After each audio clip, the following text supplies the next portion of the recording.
Before you is neither a fairy tale nor a legend, not a chivalric romance with a troubadour saving the world from boredom and plague. Before you is the dark cesspit of human history, where even laughter rusts from the cold, and the fool is not a hero, but the last bit of relief for those who live between filth, pain, and death. Here, joy is a rare and rotten commodity, like a bone from a garbage heap, and every morning brings not hope, but a new reason to regret that you woke up. But before you settle in, make sure to like this video and subscribe to the channel, and let me know in the comments which city you're watching from and what time it is there. I'm really curious to see who has joined us. Now get comfortable. We're about to begin. You are a fool, a jester, an oddity, a contradiction in a world that seems to have no use for you, save for the occasional laugh. Who are you? You're not a peasant, though you live among them, laughing at their miseries and mocking their meaningless existences. You're not a noble either, though you find yourself within the cold, marble walls of castles, forced to entertain the kings and queens who know nothing of the world outside their gilded cages. What does it mean to be a fool? In a land where death is as close as the next plague, where the scent of rot permeates every market and village, you play the role of the one who sees it all and yet is ignored. You observe and sometimes you laugh, but in this world, laughter is both a weapon and a mask.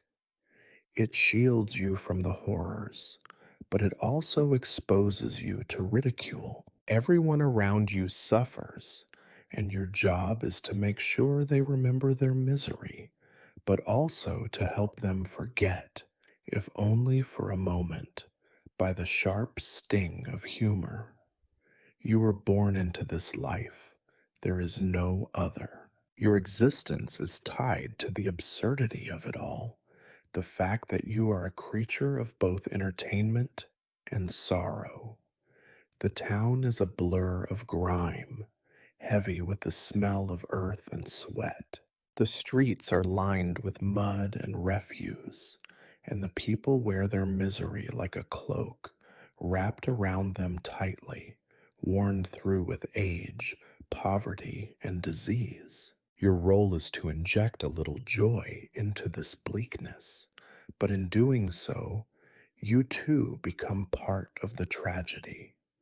The peasants, with their dirt-streaked faces and worn-out hands, have one constant: toil. They are born to work, to plant, to harvest, to serve, yet they never seem to improve, for the world is not made for them to rise. Their lives are a monotonous cycle, and every day brings the same ache of hunger and the same ache of futility. You laugh at their despair, for what else can you do? In your mind, you are no different. You are also stuck in a cruel and repetitive cycle, only yours is one of pretending to be happy. The nobility, however, they are a different breed, aren't they? They sit in their castles, their marble halls, their finely appointed chambers. They look down upon you, upon all the dirty, stinking masses. To them, you are nothing more than a pet, a creature of no consequence, a temporary distraction. They might smile at your jokes, give you a token laugh, but you are beneath them, beneath their notice, their true lives too far removed from the real world. You serve no real purpose. You are there to amuse them, and nothing more. Yet in some ways, you have the power. The power of illusion, the power of laughter, the to make them believe that they are untouchable, superior, and that their worlds are not as fragile as they truly are. You have seen the cracks in their facades. You have seen the terror in their eyes when the sounds of battle reach their ears, when the stench of death begins to pervade their sanctuaries. You know that the nobility, with all their wealth and power, are no safer than the peasants outside their gates. Perhaps they are even more vulnerable, for they are fragile in ways they don't understand. The mockery that is your life is also their delusion. They fear you in a way, for in your laughter, you reveal truths they would rather not face. The truth of the world is simple, and it is this: everyone suffers. Whether you are a peasant, a knight, or a king, you are all prey to time, to disease, to war. You are all simply waiting to die. It doesn't matter what crown you wear, how fine your clothes are, or how much gold you hoard. The day will come when it will all be meaningless. The peasants, though they may never leave their hovels, understand this truth better than anyone. Their lives are shaped by the seasons, by the harvest, by the cycle of life and death. Their world is one of survival, and they know it. And so you play your part, watching from the sidelines. You are neither a part of the world of the peasants nor the nobles. You are the observer, the outsider who is given just enough leeway to speak and jest, but never enough to change anything. Your words are meant to make others laugh, but they also sting. Beneath the laughter, there is always something darker, something true. You show them the absurdity of it all, and in return, you are given food, shelter, and a place in the court. But there is no joy in that. There is no satisfaction in being the fool. You see everything clearly, and yet you are expected to remain silent in the face of it all, to be the clown, to be the source of all humor, and yet not be allowed to speak plainly. You know too much, and for that reason, you are nothing more than a jester. You are meant to amuse, not to inform. You are meant to entertain, not to expose the lies. But what are you if not the truth in disguise? The truth is this: your life is nothing more than a performance. You exist to make others forget their pain for just a moment, but your own suffering is hidden behind a mask of laughter. You are the fool, the one who knows everything and yet can never be heard. And in that, perhaps, you are the only one who truly understands what it means to live in this world. You stand on the threshold between the worlds, balancing like a tightrope walker who knows there is no safety net below. Yours is the existence of contradiction. You are welcome everywhere, but belong nowhere. You are invited to the high tables of nobles, only to be the first thrown to the wolves when laughter dies. Among peasants, you are just another beggar, albeit one with bells on his hat and too many teeth in his smile. The market square is your stage. Every day, you watch the same faces trudging through mud and misery, pulling carts heavy with rotten turnips or stinking straw. Their eyes flick to you with a kind of desperate hope. Maybe today the fool will make them forget how much it hurts to live. but there is always suspicion beneath the surface. The fool is the mirror that shows them who they really are, and no one likes to see their own poverty reflected back at them, not even through the lens of a joke. Children sometimes cluster around your feet, hoping for a dance or a trick, or perhaps to see you trip and fall. Laughter is rare, brittle. Sometimes you hear it ring out in the crisp morning air, sharp as a knife and just as dangerous. For in this world, even laughter is an act of survival. You watch their mothers tug them away, muttering prayers under their breath, as if you might curse them with your glance or laughter. A jester is not quite holy, but not entirely damned either. You are something in between, a little too close to the things no one wants to name. The town priest scowls when you cross his path. He preaches about the sin of mockery and the evil in merriment, but you have seen him laugh behind closed doors at the misfortunes of others. He fears you, though he would never admit it. To him, your jokes smell of heresy, and your questions slice too close to the bone. You once made a rhyme about the bishop's bald spot, and for a week you performed with bruises hidden beneath your motley coat. It is dangerous to make the powerful feel foolish, yet they crave your words because they know, deep down, they are already a farce. Your laughter is currency, but it does not buy you much. At court, you skip and tumble, flicking out witty insults, dancing on the razor's edge of what is permitted. The king may clap, the queen may giggle behind her jeweled hand, but the laughter is thin, false, brittle as dried bones. If you go too far, you might find yourself in the stocks, or worse, left in a ditch on the edge of town for the crows to pick at. If you are too gentle, you are dull and easily replaced. The finest line you must walk is the one between offending and boring.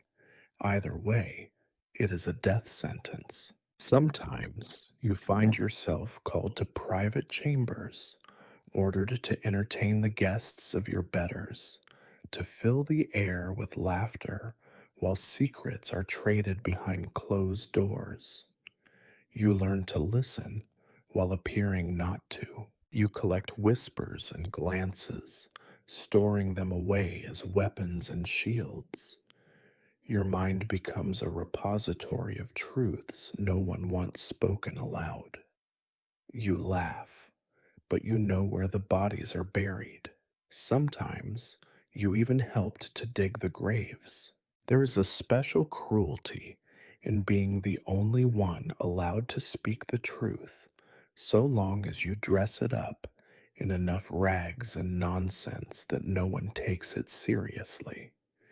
You wield a certain power, but it is a poisoned chalice. The court may roar with laughter when you mock a rival lord or expose a scandal, but when the tide turns, the same voices will be the first to demand your blood. They love the jester only so long as the laughter is not at their expense. And yet for all your sharp words and sharper wits, you are always an outsider. The servants resent you, jealous that you can insult the masters without punishment, though they do not see the bruises hidden beneath your sleeves. The cooks toss you scraps, the guards jostle you for fun. Sometimes the kitchen girls will giggle at your songs, but you are never invited to sit with them by the hearth. To them, you are a curiosity, a dancing monkey with painted lips. But you are useful. More than a mascot, less than a person, you are the buffer between power and the rabble. When a noble grows too haughty, it is the jester who can prick their pride. When the peasants grow restless, it is your job to make them laugh and distract them from their empty bellies. You keep the machine of misery turning smoothly, greasing its wheels with your sweat and your laughter. You have learned the hard way that in this world, laughter is dangerous. It is a spark in a room full of straw, a blade concealed beneath a handkerchief. You have seen men whipped for a joke told at the wrong time, women dragged to the pyre for laughter, mistaken for witchcraft.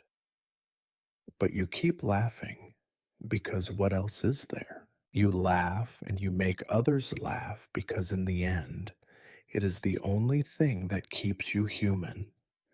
The world does not love its fools, but it needs them. It needs you, for without the jester, who would tell the truth? Who would remind the mighty that they too will die, and the poor that they are not alone in their misery? Who else could dance between worlds and live, if living is what you would call this? So you keep dancing, you keep laughing. The show must go on, for as long as you draw breath, and as long as the world needs a fool. And in the end, when the laughter fades and the torches gutter out, you will be left alone with the darkness, your only faithful companion, and perhaps the only honest one.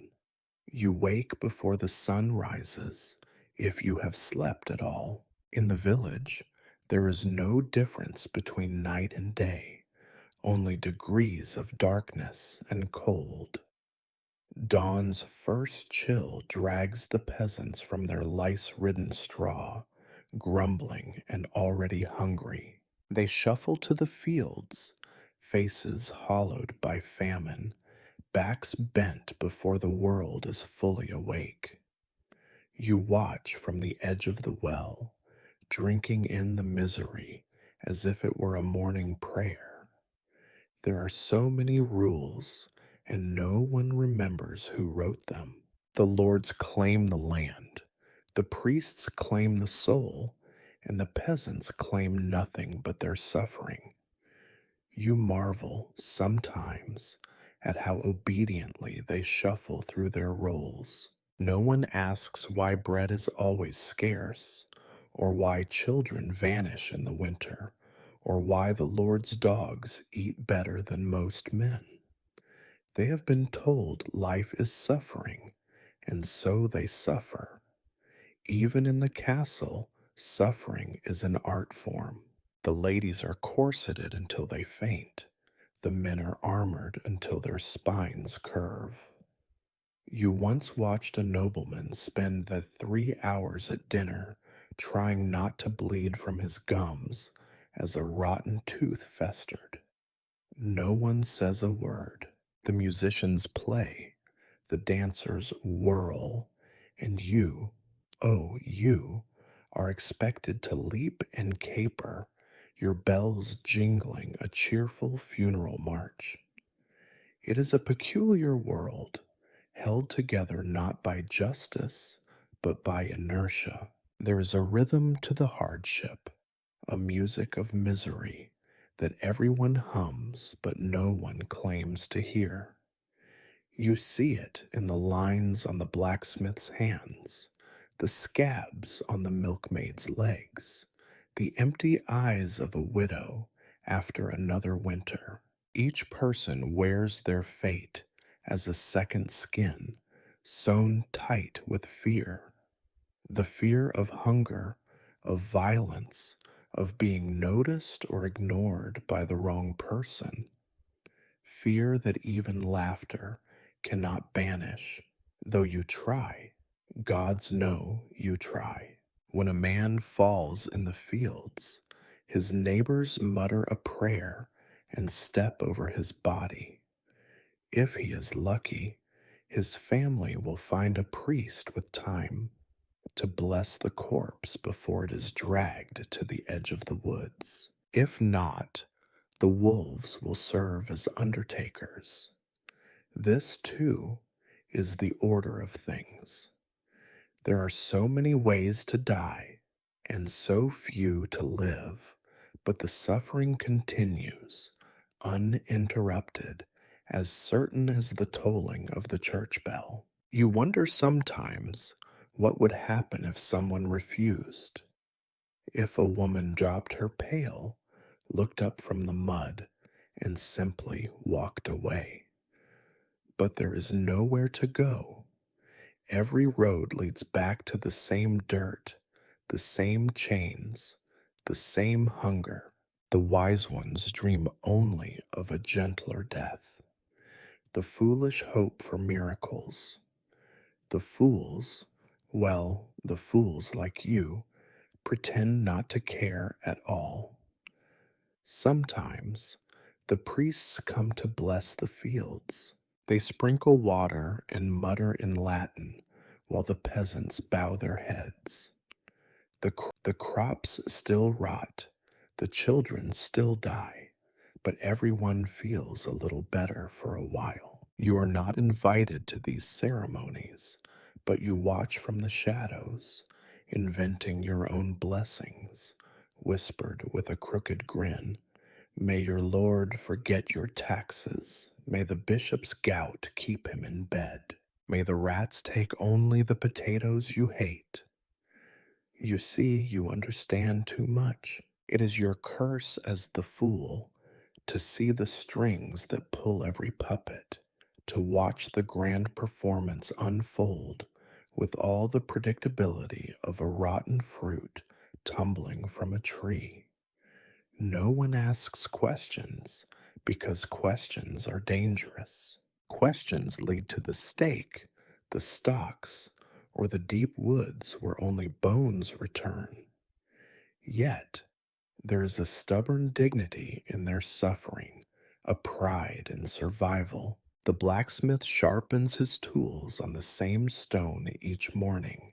The midwife cradles her secrets in the curve of her back, and the old woman who sells onions at the market still remembers the names of every child lost to winter. They endure because what else is there? They pass their pain to you with every forced laugh, every reluctant coin tossed your way. Their suffering is the mortar of this world, and you are the jest that hides the cracks. The lords are no freer. For all their silk and silver, their lives are bounded by fear as much as anyone's. Fear of revolt, of poison, of disease, of God's fickle humor. You watch them sit stiff at their feasts, eyeing each other with suspicion, flinching at shadows. Even their pleasures are rituals of dread. The knight sharpens his sword, the lady counts her jewels, each hoping these will ward off the chaos just beyond the firelight. Every day, you walk the invisible line between them all, never peasant, never noble, never truly safe. Your laughter is the music to which they all march. You see their secrets, feel their pain, swallow it down, and regurgitate it as wit and slapstick, as if you could transform misery into something useful. Sometimes it works. Sometimes they forget for a moment, and that is enough. But you know the truth. The world is not held together by hope or prayer, but by the shared endurance of suffering. Suffering is the law. Laughter is the loophole. And you, poor fool, are both the witness and the proof. You have grown used to the stench, or so you like to tell yourself. It is the first lesson every fool must learn. Laughter may cover many sins, but it cannot mask the odor of a medieval town. Even in the castle, with its cold flagstones and flickering torches, the air is never truly clean. Beneath the rushes thrown across the floors to soak up spilled wine, and worse, something is always festering. Mold blossoms in forgotten corners, rot creeps into the beams, and the great tapestry of life is woven with lice and maggots. In the village, things are simpler and much, much filthier. The street is a slow flowing river of waste, excrement, offal, blood, and the leavings of animals and men. Pigs and children wallow in the same mud, both squealing, both indistinguishable at a distance. You watch as the baker's boy steps over a dead rat and wipes his hands on his shirt. Later, those same hands will knead dough for the morning's bread. If you are lucky, the heat of the oven will kill the worst of it. If you are unlucky, well, you make a new joke for the privy and hope your audience appreciates your effort. Disease is a constant companion, always lurking, always hungry. It slips into your bed at night, curls beside you in the straw, nestles in the folds of your patched and motley coat. There are so many ways to fall ill. Some days it is a cough that rattles in your chest like coins in a beggar's cup. Other days it is a rash, red and angry, spreading over your skin in patterns the wise woman says look like maps of hell. You laugh and show her your spots, and she offers you a poultice that smells worse than you do. Sometimes it works. Sometimes you get to meet the gravedigger a little earlier than planned. The nobles are not immune. They perfume their rooms, bathe occasionally in water scented with herbs, and burn candles to banish the miasma. It is all a charade. The plague does not care for birth or title. You have seen princes blister and turn black, their mothers howling for mercy, while the servants flee with silver spoons in their sleeves. In the end, the maggots feast equally on velvet and sackcloth. This is a comfort, if a bleak one. You remember when the last bout of pestilence swept through town. Bells tolled every hour until no one could remember why they were ringing. The air was thick with prayers and the smell of burning rosemary. Corpses lined the streets, waiting their turn in the pits dug beyond the walls. You made your rounds, hoping for laughter and finding only silence. Even the bravest fool cannot compete with the finality of death. Cleanliness is a dream for the rich and the dead. Soap is expensive, water is cold, and privacy is a luxury few can afford. You, like everyone else, live with the stink. It clings to you, seeps into your skin, becomes a second self. Even the castle maids have resigned themselves to the odor of bodies, the ever present reek of chamber pots emptied too close to the kitchen door. In winter, the stench is sharper, fresher, almost invigorating. In summer, it becomes a living thing, thick and suffocating, a hot blanket you cannot throw off. You have your tricks, a sprig of lavender behind the ear, a ribbon soaked in vinegar tied around your wrist. A joke about how even the angels in heaven must turn up their noses at the smell of earth. The villagers laugh, but it is a bitter sound. The truth is, they have forgotten what clean truly means. Children are born into this world and know nothing else. They grow up strong or they die. Sometimes both, but never neither. The town healer does her best with what little she has. She boils rags, brews potions, bleeds the unlucky, and leeches the desperate. Some swear by her methods, others curse her name when the fevers return. You have made a game of guessing which will happen first, her healing or her hanging. So far, it is a draw. You remind yourself not to laugh too loudly within her earshot. It is a world where every breath might be your last. You do not dwell on it. No one does. You cough, you spit, you wipe your nose on your sleeve and keep walking. You avoid the houses where the shutters are closed all day, where the wailing comes only at night. Sometimes you leave a joke scrawled in chalk upon their door, a last gift for those too far gone to laugh themselves. It is a kindness of a sort. In the rare moments when the rain washes the filth from the streets, the village feels almost new. You joke that the heavens are cleaner than any lord's boots, but the illusion lasts only a day. Soon the mud is back, thicker and deeper than before, swallowing your feet and your hope in equal measure. But still you walk, bells jingling, nose wrinkled, eyes bright. You are the fool, and even the stench cannot silence you. You make laughter out of rot, humor out of filth.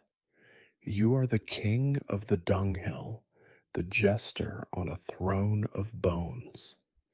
In a world that reeks of death, you are the only one who dares to laugh aloud, and that, perhaps, is why they need you most of all. There are many kinds of hunger in this world.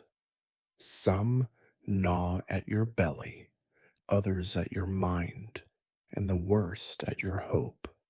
You, as a fool, know all three. Your stomach rumbles as faithfully as the church bell at noon, and you have grown used to the hollow ache that comes from living in a land where food is as scarce as mercy. You have learned to look at food as the peasants do, not as pleasure, but as survival. In the village, the table is a battered board balanced on three legs, the fire barely more than a heap of smoldering ash. Dinner is what you can scrounge, beg, or steal.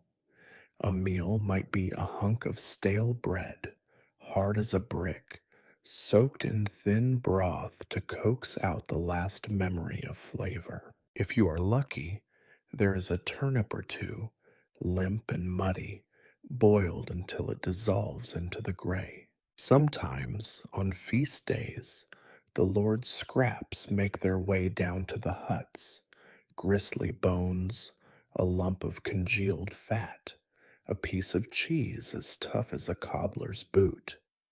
You make jokes about it, of course.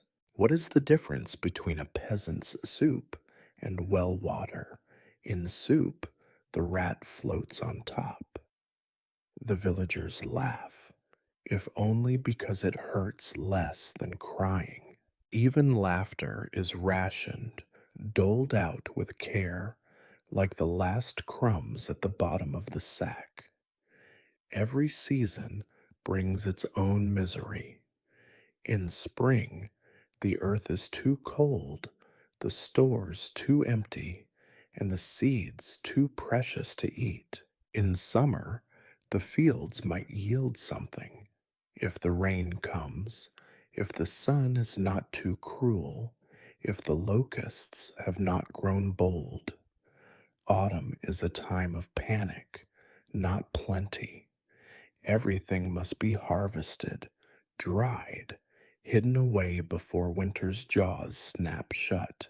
And winter, ah, winter is the true test. Bread made of bark, broth made of weeds, hunger gnawing so loudly you hear it in your dreams. Children learn to beg before they can walk. You see them, eyes too large in their narrow faces, fighting dogs for a crust. A mother will break her bread into smaller and smaller pieces, her own lips pressed tight against hunger. You have seen old men forget what it is to be full. You have seen young ones starve and shrink into the ground without so much as a grave. The Lord's table is another world, separated from yours by little more than a locked door and a century of custom. In the great hall, the food is thick and greasy. Platters groan with roasted meats. Sauces drip from the edge of every dish. Pies are stuffed with whatever the cooks can lay their hands on. The nobles eat as if to banish the knowledge of famine from their minds. Yet even here, danger lurks. You have seen knights die from spoiled pork, ladies retch after a mouthful of bad milk, and once, a miracle worth repeating in song, a baron's heir collapse face first into a bowl of stewed eel. The rats do not mind. They feast, regardless of rank. You, as a fool, belong nowhere and everywhere. Sometimes, if you amuse the cook, you might be thrown a handful of onions, a cup of ale gone sour, or the burnt crust from the bottom of a pie. Other nights, you prowl the kitchens after the fire has died, searching for what the dogs have missed. You are a scavenger, a thief with a painted grin, and you know well that hunger has no pride. Famine is not an event, it is a condition. There is always a year worse than the last, always another lord who taxes more, another priest who prays harder for the harvest that will never come. When the stores run out, when the ground is too hard to dig, people do things they do not speak of. You have seen it in their eyes. You have heard the stories whispered in the dark of children who go missing, of broth too thick to be made from turnips alone, of desperate bargains struck with strangers who promise food at a terrible price. You joke about it, because what else can you do? What do you call a stew in winter? A confession. When hunger is a constant companion, joy is a rare and fragile bird. The peasants celebrate what they can: saints' days, weddings, the first green shoot in the field. But even the celebrations are modest. A cup of watered wine, a loaf of bread fresh from the oven, a little music if someone still remembers the tune. You perform, spinning stories and capering about, and for a moment they almost forget the ache inside them. For a moment, laughter fills the hollow spaces left by hunger. But the laughter always fades, and the hunger returns. You have learned not to expect more than survival. You eat what you are given, you thank the cook, and you joke that the finest meal is the one that does not kill you by morning. The villagers agree. They eat, they endure, and they live to see another day which in this world is the only victory that counts. You are the fool, and you understand. There is no feast for the poor, no banquet for the weary, only the daily struggle to fill the emptiness with something, anything, before the darkness settles in again. The town is a beast that never sleeps, a living thing with a pulse of mud and commerce and endless need. You walk its winding lanes every day, your bells alerting stray dogs and half blind beggars to your presence long before they see your painted face. Town life is not for the soft or the slow. It is a theater of survival, with every act more desperate than the last. The market square is the heart of the beast, a noisy, stinking carnival of barter and bickering. It is here that you find your audience, though rarely their goodwill. Women shriek prices, children dart through the crowd with stolen apples, and merchants wave their arms and swear that their onions will cure any illness. Even the creeping despair that settles over the town like a heavy fog. You know better, of course. Onions cure nothing but loneliness, and only for as long as someone listens to the story you tell while peeling them. The cobbler hawks shoes made from three kinds of leather, none of them good. The fishmonger's wares are more bone than flesh, the fish eyes cloudy with accusation. The butcher's stall is slick with blood, flies outnumbering customers, the prices as sharp as the knives that hang above his head. You make a game of watching the customers try to guess which sausage was made this morning and which has been there since the last full moon. The market is a battlefield, but the weapons are words, glances, and desperate smiles. There are rules here, but they are written in hunger and need. A loaf of bread may cost a day's labor, a hunk of cheese a promise that will be broken before sunset. You see it all, the thefts, the bribes, the silent pacts made in the shadow of the grain cart. Even the town guard, swaggering in mismatched armor, takes his share. A few coins from this merchant, a few apples from that stall, always careful to look the other way when the mayor's nephew strolls by with a purse full of someone else's silver. You know these games because you play them too. Some days you perform for coins, some days for a crust of bread, and some days for nothing but the hope that tomorrow will not be worse. Your audience is fickle, their attention as thin as their patience. Sometimes you risk a jest at the expense of the baker's bald spot or the apothecary's sour breath. If the crowd laughs, you eat. If not, you run. Danger is never far away.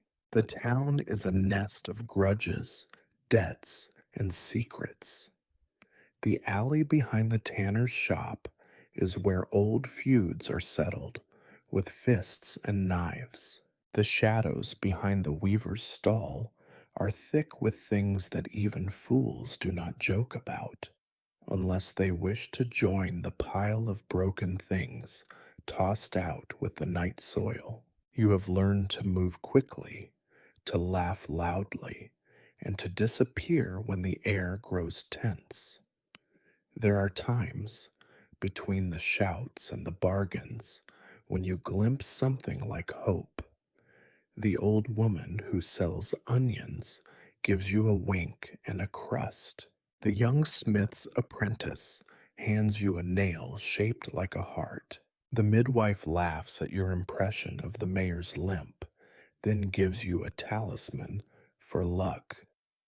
You know luck is a cruel joke, but you wear the talisman anyway, tucked close to your skin beneath the motley.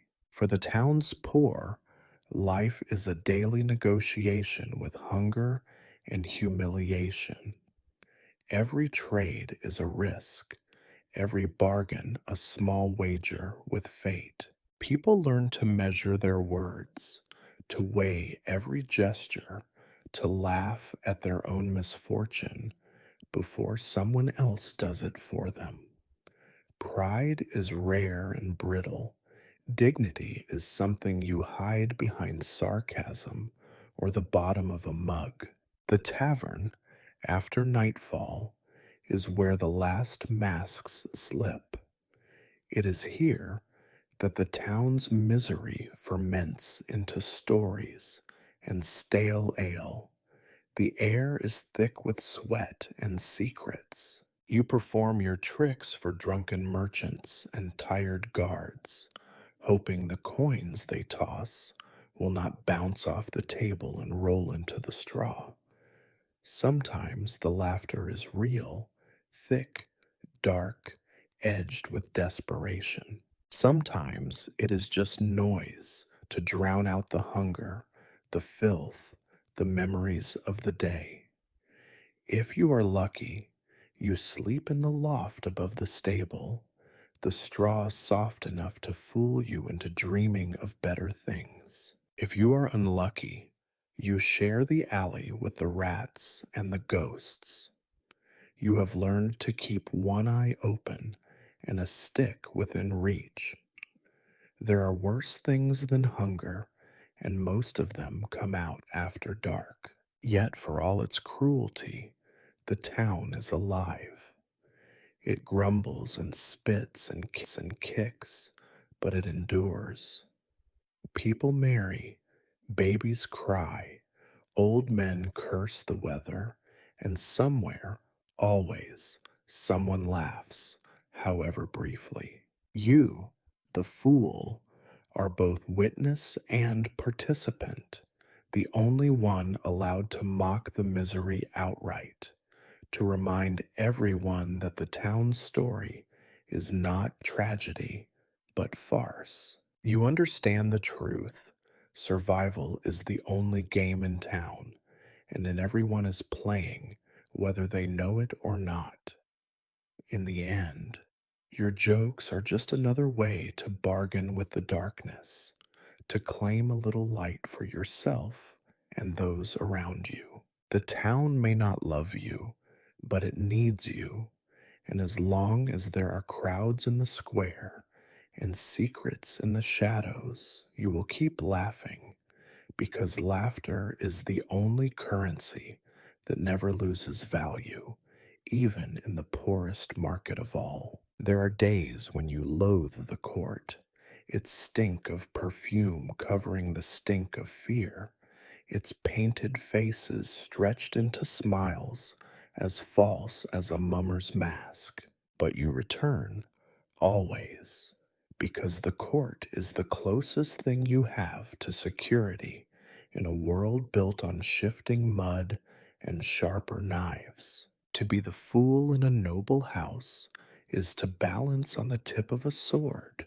Your place is never safe, but it is at least visible.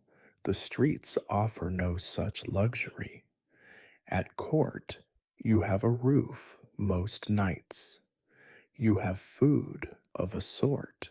The bread is less stale, the bones meatier, and the wine is plentiful, though only when the nobles are trying to forget something, which is often. You know to keep your cup close and your wits closer. Poison flows more freely than honey, and laughter is both shield and snare. Your job here is to dance in and out of favor, to sense the shifting winds of boredom and malice. The king is the sun around which everyone orbits, and his mood sets the seasons for all. On good days, he laughs at your jokes, tosses you a coin, and asks for another tale. On bad days, His silence is a blizzard. You have seen men freeze to death in that silence, stripped of land and honor by a glance. You yourself have been exiled from his sight for a single misplaced rhyme, left to cool your heels with the scullery maids until someone's misfortune turned the tide and you were called back into the firelight. You need the court because it is the only stage where a fool is more than a beggar. Here, your wit is a weapon, your laughter a commodity. You become a confidant and a confessor, a shadow that moves between the pillars, listening when others do not notice you at all. In your motley, you are invisible and unforgettable all at once. You know secrets the priest cannot hear, and the steward dares not whisper. You learn to speak in riddles, to wound with flattery, and heal with insult. No one trusts you, and so everyone talks to you. It is a cruel kind of safety, a prison lined with gold leaf and broken promises. The courtiers watch you with narrowed eyes, their lips pursed in disdain. They sneer at your patched stockings and bells, but flinch from your tongue. You are the sanctioned liar, the official truth teller. You are what they cannot be, honest, if only by accident. They envy you, and for that alone, they would see you tumble from your precarious perch. You watch their games with a tired amusement. Every glance is a wager, every word a wagered blade. The noble women whisper behind their fans, plotting marriages and murders in the same breath. The lords compete for the king's favor with flattery and ferocity. You see how quickly alliances change, how easily friends become enemies. The courtiers dress their treachery in velvet and lace, but the stink of desperation seeps through the seams. Your only armor is irreverence. When the queen weeps behind her veil for a stillborn child, you are summoned to cheer the mood. When the baron loses his fortune at dice, you must jest about luck and fools. When the king's bastard son is found dead in the moat, you must turn grief into farce. There is a fine line between comfort and cruelty, and you dance along it with every jest. It is at court that you most understand your own insignificance. Here, laughter is not a kindness, it is a service, like the turning of a spit or the sharpening of a sword. You are a tool, and like any tool, you are valued only as long as you are useful. A dull fool is as quickly discarded as a rusty knife. You have seen your predecessors mocked, whipped, or simply vanished. No one asks after a fool who has ceased to amuse. Yet, for all this, you need the court. The alternative is to vanish into the mud, to become just another hungry mouth, another nameless face in the crowd. At least here, you have a role to play, a voice to use, however circumscribed. The lord of the dung heap is still a lord, after all. You catch yourself watching the young pages, their eyes wide and eager, their fingers twitching with nerves. You know what they dream of: glory, gold, a place in the world. You know how those dreams are ground to dust, day by day, by the petty cruelty of power. Some of them will rise, most will fall, and a few might even become fools themselves in time. You wonder sometimes if the king envies you your freedom. You, who can speak what others dare not, who can dance and sing and mock the world while pretending to stand outside it. But you know better. The king's crown is heavier than your motley, but his world is no less a cage. You are both prisoners in your way, kept alive by the needs and whims of those around you. So you play your part, you sing and you jest, you weave your words like nets and hope they hold. You need the court, not for love, not for comfort, but because in a world where every street is a battlefield, the court is at least a place where a fool can survive. Survival, in the end, is the only joke that ever really lands. There is a rumor passed along muddy roads and whispered in the market's shadows that war brings glory. You know this is a lie, and not even a funny one. War, like winter, is simply another word for hunger, but louder and bloodier. You, the fool, have a front row seat to the real spectacle, where the stage is a field churned to muck by 1,000 boots, and the applause is the shriek of the dying.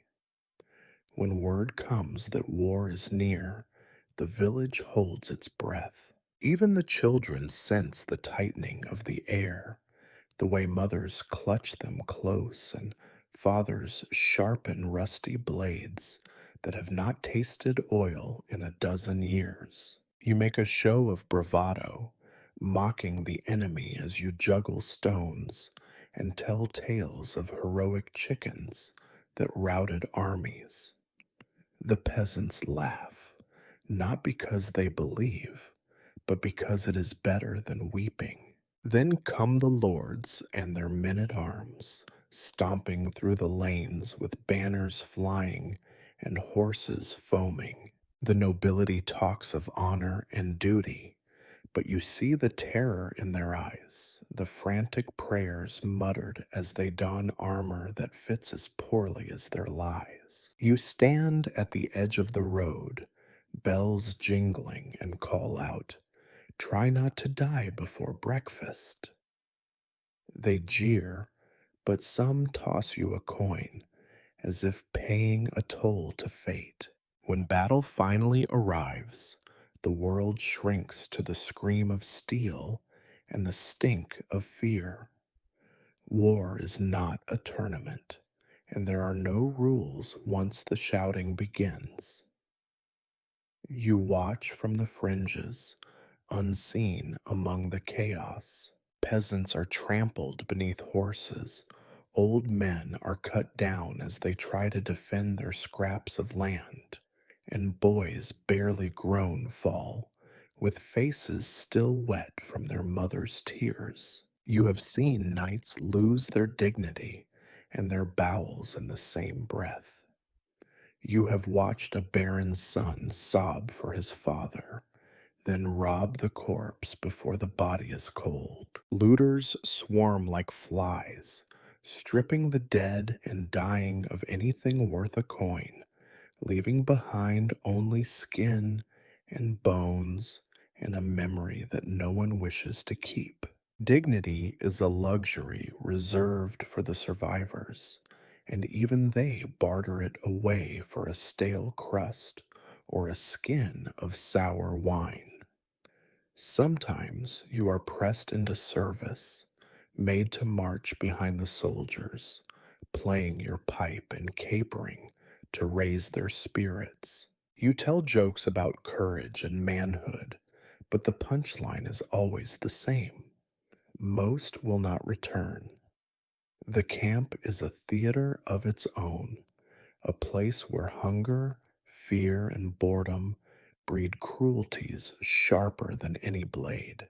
You see men gamble away their boots, fight over scraps, and cling to superstition as tightly as a child clings to its mother's breast. After the battle, there is a silence so heavy it chokes the breath. Smoke drifts across fields that once fed the village. Now they are sown with blood and broken armor. The survivors stagger home, if home still exists.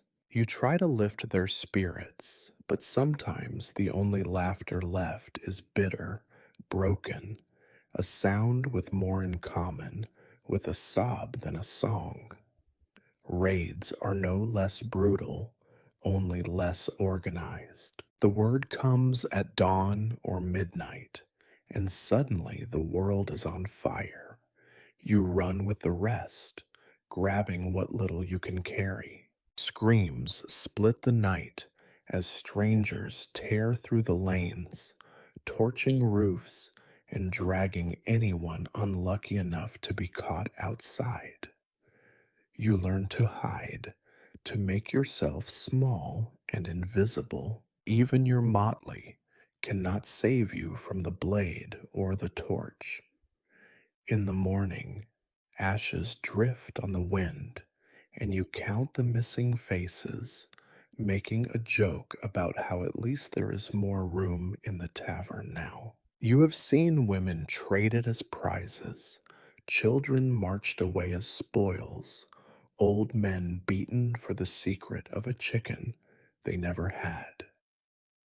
You remember the smell of burning hair, the way a body looks after the fire has done its work. There is no lesson in these things, no wisdom, only the endless cycle of power and punishment. The knowledge that the strong take what they wish, and the weak lose even the memory of dignity.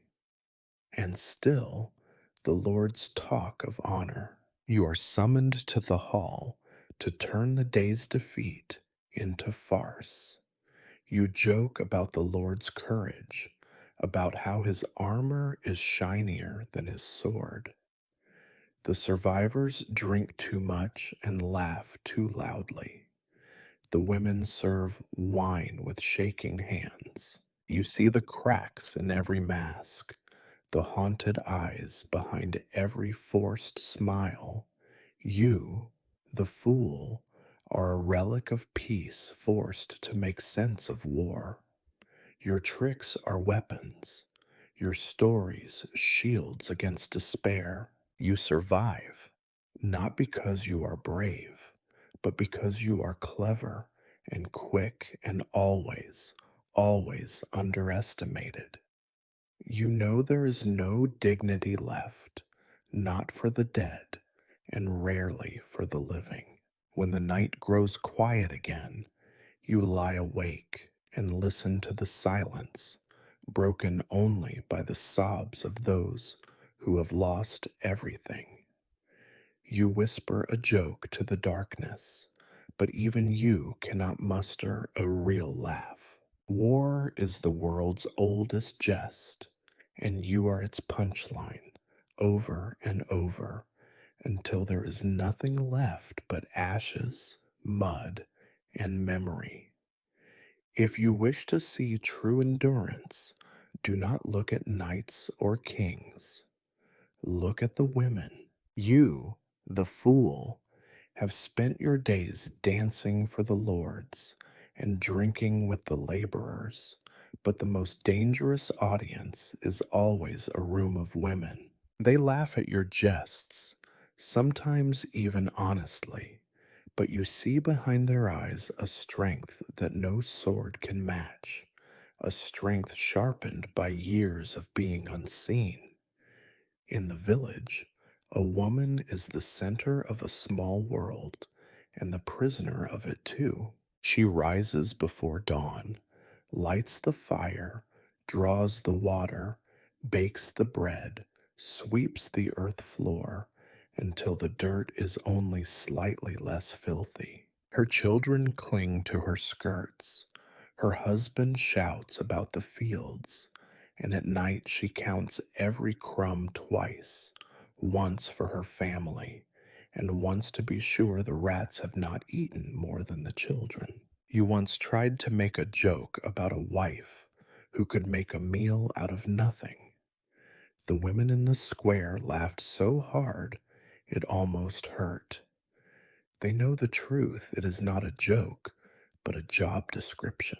Yet for all their labor, their reward is suspicion and scrutiny. The priest preaches about Eve's curse. The men grumble about witchcraft when the cows go dry, and the old women eye the young girls as if youth itself were a crime. You have seen the way a smile can become an accusation, the way a neighbor's envy can twist into a whispered charge. It takes only a careless laugh, a careless glance, and suddenly the healer is a witch, the widow a whore, the girl a temptress. You have seen the results: a trial in the square, a pyre at dawn, silence where a woman once sang lullabies. The court is little better. There, the women wear silks and jewels instead of rough linen, but their freedoms are no greater. Every move is measured, every word weighed. A lady's smile is as carefully prepared as a knight's armor. You have seen noble women nod and laugh at jokes they do not find funny, their eyes scanning the room for danger, or worse, opportunity. Marriage is a market, and daughters are currency. Sometimes you are called to jest at a betrothal feast, to mock the bride's blush and the groom's awkward boasts. The laughter is brittle as glass. Behind every fan and veil is a secret. You learn, as the fool, to tread lightly. The wrong jest can ruin a girl's chances, turn favor to scandal with nothing but a rhyme and a wink. Yet the women at court are your keenest audience. They understand what it means to walk a knife's edge, to survive by wits and whispers. You watch as they plot with glances, wage war with words, and rule behind closed doors. You have been summoned to private chambers for laughter and counsel, and sometimes for secrets heavier than any jest. There is kindness among women, though it is rarely soft. They share bread and advice, warnings and remedies, hope and bitter wine. You have seen old women bind the wounds that men ignore. Midwives risk the noose to save a life. Girls take the blame for a brother's crime. There is an understanding among the women of the village, a network of nods and unspoken agreements, as invisible as it is unbreakable. When a husband raises his hand, when the Lord's son grows too bold, when the hunger gets too sharp, women notice and remember. And you, with your cap and bells, are both ally and outsider. They laugh at your stories, feed you scraps, trust you with the small news that makes the world turn.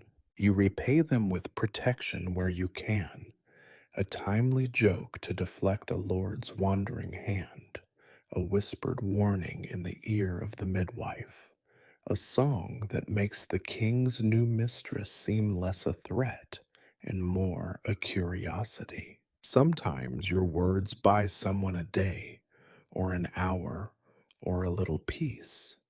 Yet you know there are lines you must not cross. The laughter you bring is a shield, not a sword. Too much truth, too much light, and the whole delicate balance collapses. You make the world safer for women only as long as no one realizes you are doing it. Sometimes you wonder if your jesting is a kindness at all, or just another way to keep everyone in their place. The women know, but they never say. In the evening, when the doors are closed and the fires burn low, you sometimes hear the women laugh. Not the brittle laughter of the court, not the forced merriment of the market, but real laughter, private, low, unguarded. It drifts through the cracks in the wall, warm as bread and sharp as cider. You do not intrude. It is not for you, but you are glad to know it exists. In the end, you understand this. The world is cruelest to those who bear it up on their backs. The women know the true cost of survival. You may be the fool, but even you are not foolish enough to mistake silence for weakness or smiles for submission. The strongest hearts beat behind closed doors, and the bravest laughter is heard by candlelight when only the walls are witness. If there is one thing that binds the peasants, the nobles, and even you, the fool, it is fear of the invisible, fear of sin, fear of hell, fear of angering a God whose love always seems to need more coin and more confession. You watch the whole world kneel and bow, genuflect and weep, clutching prayer beads with hands that have never once been clean. The church bell tolls every morning and evening, calling the faithful to worship, as if that ritual alone might keep the wolves from the door. The priest in his vestments stands at the altar, intoning words in Latin, his eyes scanning the congregation not for souls, but for familiar faces and missing purses. You make a joke about the priest's sermons, how he can turn water into wine, provided you first turn over your last loaf of bread. Some laugh, most cross themselves and look away, for laughter in church is as dangerous as heresy. Every villager, no matter how ragged or hungry, knows that salvation is a business, and business is good. You watch as peasants drag themselves to Mass, their knees raw from prayer and work, their offerings shrinking every year while the tithe box grows heavier. Faith is the one thing they are always told they cannot afford to lose, and so they cling to it like a lifeline, even as the current of daily misery drags them further out to sea. The church is not just a building, it is a shadow that touches every part of life. The priest is the keeper of secrets, the judge of sins, the one who can ruin a reputation with a whispered word. You have seen him bless newborns and bury the dead, forgive the drunkard his theft and the noble his violence, all, of course, for a price. He hears confessions, but his own soul remains locked and silent. You joke that what the priest's tongue is as gold as his chalice, but only when he is out of earshot. The nobles play their own games with faith. The king sponsors cathedrals to buy a place in heaven. The ladies donate embroidered altar cloths. The lords buy indulgences, as if salvation were something you could order from the market. Behind closed doors, they curse and plot as much as any peasant, but always with one eye turned to the heavens, just in case. You have seen a knight slit a man's throat by moonlight and crawl to the confessional before sunrise. The stain on his soul is washed clean with a handful of silver and a muttered prayer. The court holds Mass daily, a performance like any other. You are sometimes called to entertain after Vespers, your jokes skating close to the edge of blasphemy. God must have a sense of humor, you say, else why would he make so many fools and only one bishop? The laughter is nervous, edged with fear. Everyone knows that in the wrong season, even a fool can be burned at the stake for a joke. You see faith twisted into a tool, wielded by the powerful to keep the weak in line, and by the desperate to explain their pain. When the harvest fails, the priest blames hidden sin. When the war drags on, it is God's will. When the plague strikes, the churchyard fills with prayers, candles, and promises that next year the angels will remember who paid their tithes. You watch as hope becomes another thing to be bought and sold. But there are moments, rare and raw, when you glimpse something like true belief. A mother praying over a fevered child, her voice breaking with hope and dread. An old man lighting a candle for a wife lost decades ago. A chorus rising in the cold air, not for show but for solace. In these moments, you almost believe too, not in salvation, but in the power of wanting it. For most, though, faith is another daily struggle, another tax to be paid, another mask to be worn. The rituals bring a kind of comfort, a pattern to the weak, an answer to the unanswerable. The peasants kneel, the nobles bow, and you, well, you laugh, because you must. It is your job to remind them that the world spins on, no matter how many prayers are said or how many coins change hands. Sometimes you wonder what would happen if everyone stopped believing. Would the sun still rise?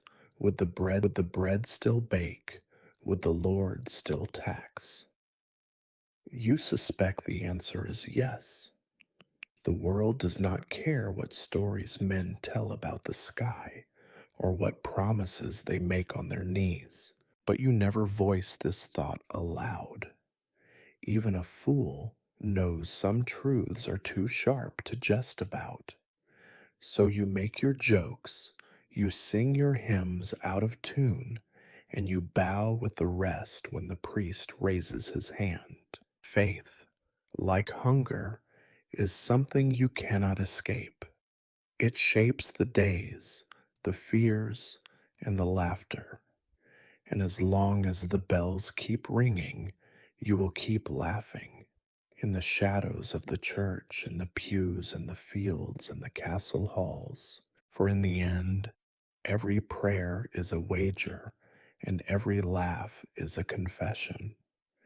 If there is any hope of escaping the tyranny of dirt and hunger, it lies with those who trade and craft.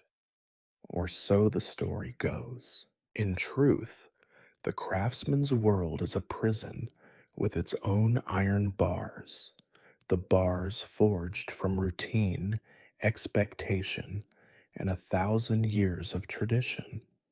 You, the fool, are a frequent visitor to these workrooms and forges. They like your jokes, at least until you remind them how little things ever change. The blacksmith's forge is a small inferno at the edge of the village, a place where sweat and metal sing together. You watch him swing his hammer from sunup to sundown, muscle and will beaten into every horseshoe and plow blade. His arms are thick, his eyes wary. He grunts at your mockery, but you catch him smiling when you joke that a blacksmith marries his anvil and his first child is a burn. His hands are scarred, his lungs full of soot, and the Lord's steward haggles every coin as if the blacksmith were trying to forge gold from turnips. The weaver works by the window for the best of the daylight, her fingers dancing through warp and weft with a precision that makes your capering seem like the work of a madman. Her back is bent, her eyes strained, and her work is never truly done. Every village needs her, every market wants her cloth, and every house demands more than she can spin. You once asked her how many years it takes to weave a life, and she just laughed until she coughed. You make your rounds to the carpenter, the baker, the tanner, each in their own world of smells and curses. The carpenter shapes wood into tools and coffins alike, his jokes as dry as the sawdust on his floor. The baker, up before dawn, bakes bread so tough it could stop an arrow, yet somehow it is never enough. The tanner's hut is a place of nightmares, all stink and hides and hands stained with secrets. You joke that his dog is the only one who cannot smell him. There is pride among the craftsmen, but it is a careful pride, hemmed in by necessity and the Lord's demands. Each trade has its secrets, its tricks passed from parent to child. The guilds, where they exist, offer protection of a sort, rules, standards, a kind of brotherhood. But with every new rule comes a new tax, a new favor owed to some distant official. The apprentice learns early that mistakes are paid for in blood and coin, and that a craftsman is only as good as his last customer's mood. For those who trade, life is no less precarious. The merchant travels roads riddled with thieves and tolls, his wagon as likely to be emptied by customs as by bandits. You have watched as the market women haggle over eggs and onions, their voices sharper than the butcher's cleaver. Trust is in short supply. Every handshake is a potential theft, every bargain a gamble with next season's hunger. You sometimes play the part of middleman, spreading rumors and promises in equal measure. If you want the best cheese, talk to the widow on the East Lane. She hides her wheels in the well. It is a game that sometimes wins you a wedge of cheese, and sometimes an angry housewife with a broom. The court is no stranger to trade either. There, barter takes the form of gifts and favors, alliances struck over goblets of wine, and the swapping of secrets. You watch the nobles trade in whispers, land for marriage, gold for loyalty, a smile for a secret that could cost a head. The king's treasury is always empty and always being refilled, the accounts as twisted as the court's sense of justice. But for all the haggling, the coin counting, the careful measuring of grain and gossip, most craftspeople end as they began, tired, underpaid, and hoping for a winter not quite as harsh as the last. Tools break, contracts are broken, markets fail, and every craftsman dreams, quietly, bitterly, of the one big sale that will never come. And yet, the crafts and trades are the sinews of this world. Without the smith's nails, the joiner's wood, the baker's bread, even the Lord would starve in his cold hall. You, the fool, know how to value work, if not to do it. You see the way it grinds a person down, the way a single broken loom or missing horse can ruin a year. You make jokes about lazy apprentices, but you know the real laziness is in the Lord's counting room, not in the shop. Sometimes you envy the craftsmen, for they can point to what they have made and say, I did this. Your jests vanish like smoke.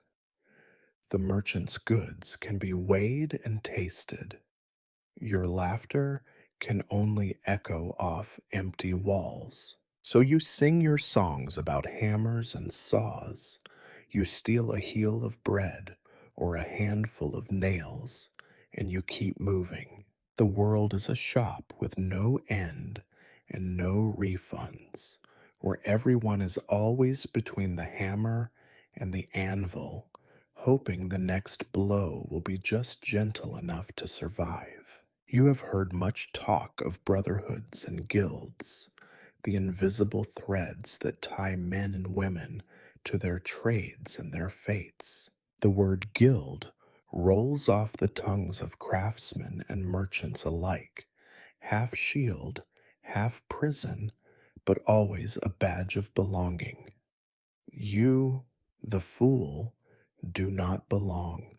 Not truly, not anywhere. Yet you watch the guild halls with envy and suspicion, wondering what it is to be protected by rules instead of left to the mercy of weather and whim. The guilds have banners and secrets, meetings by candlelight, dues to pay, and codes to keep. The blacksmith's sons inherit the hammer, the baker's daughter learns to knead before she can walk, and the apprentices sweep the floors, eyes bright with hope and soot. Within the guild, there is order, of a sort. Disputes are settled by the masters, not by the Lord's men. Prices are set by vote, not by threat.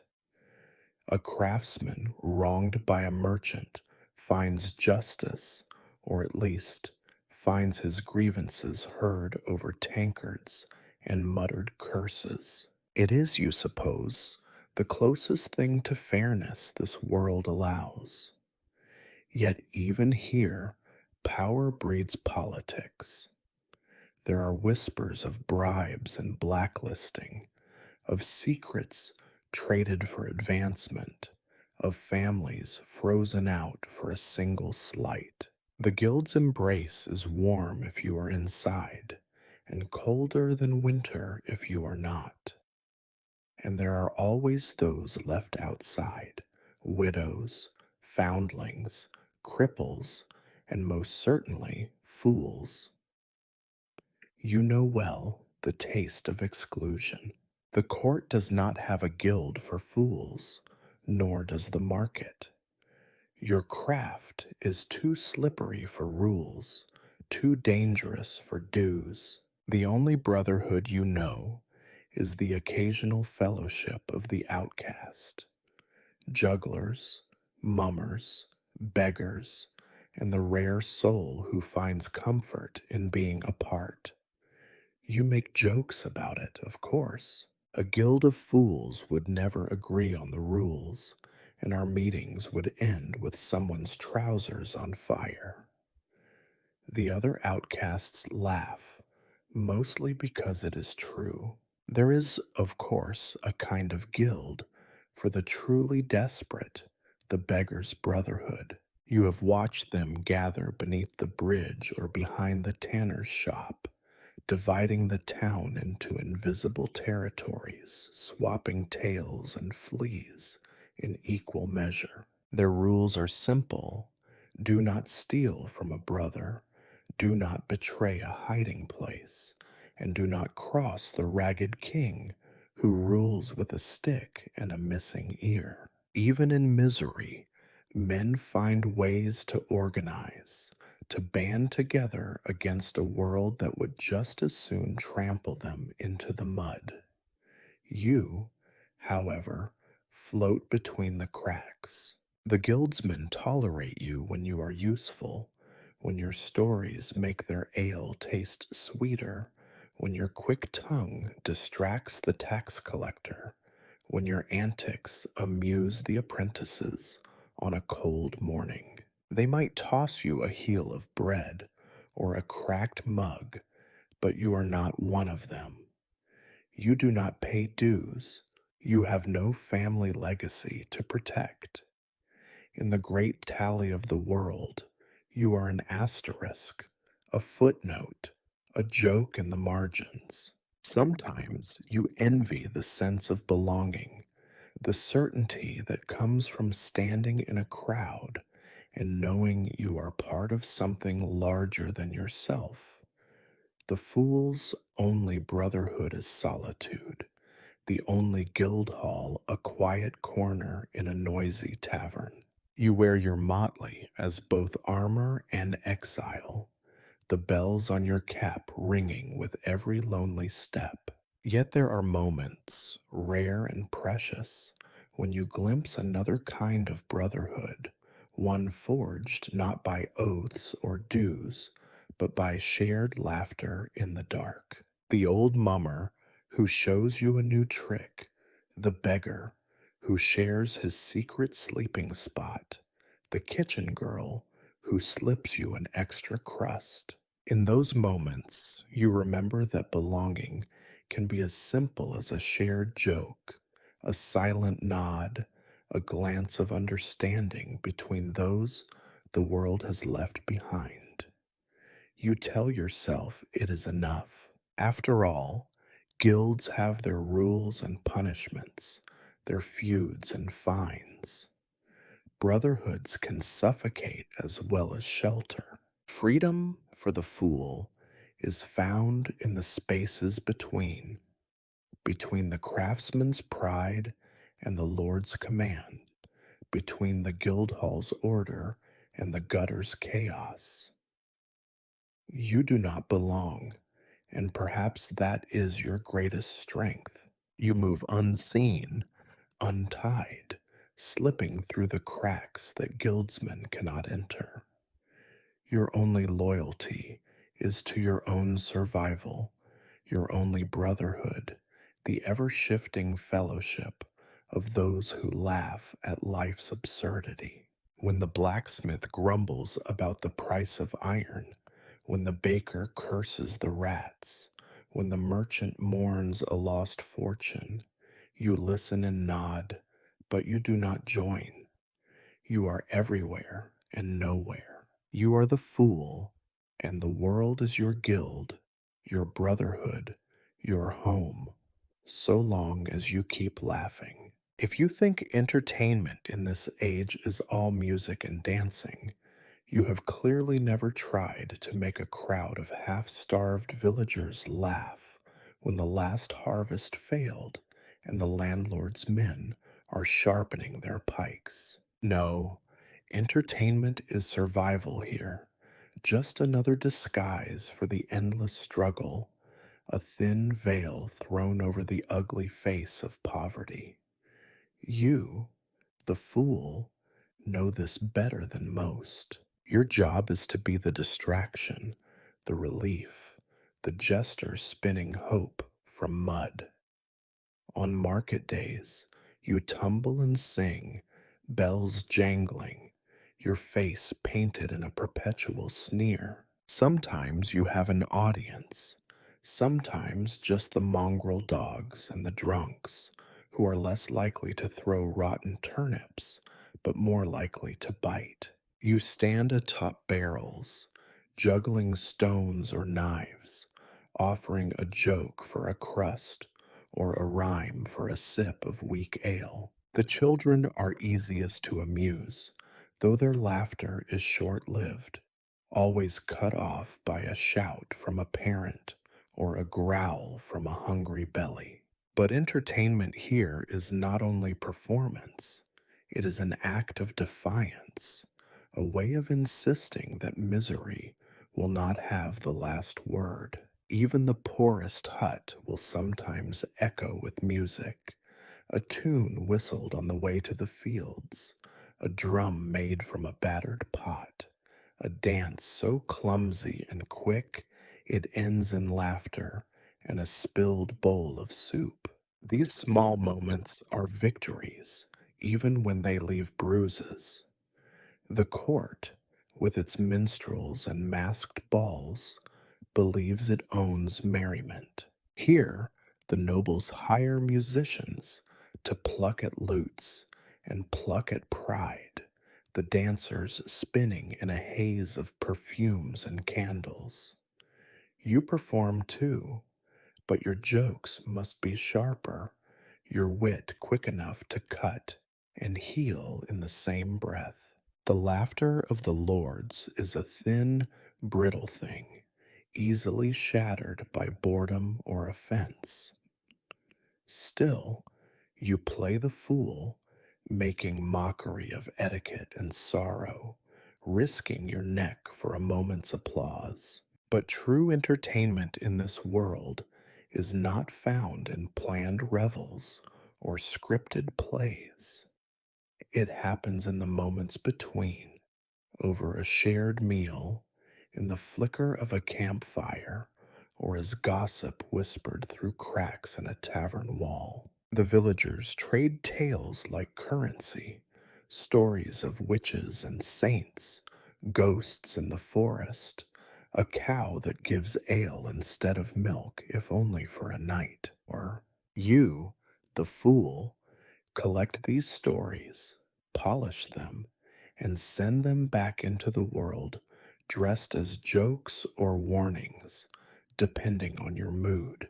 And let us not forget the darker amusements, the bear baiting pits, the cockfights, the wrestling matches that leave more bruises than pride. Blood is as much a spectacle as music, and crowds gather to watch pain and danger, if only to remind themselves they are still alive. You have made your share of jokes about the dog who always wins, or the merchant who bets his last coin on a crippled bird.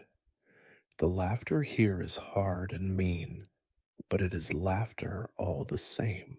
You have learned that in times of famine, even cruelty can masquerade as entertainment. The Lord orders a hanging, and the village gathers, not out of malice, but for a moment of shared experience. Children laugh as the condemned curses, and old women shake their heads, but even they lean forward for a better view. You try to leaven the horror with a jest, a rhyme about rope, or an impression of the executioner's limp.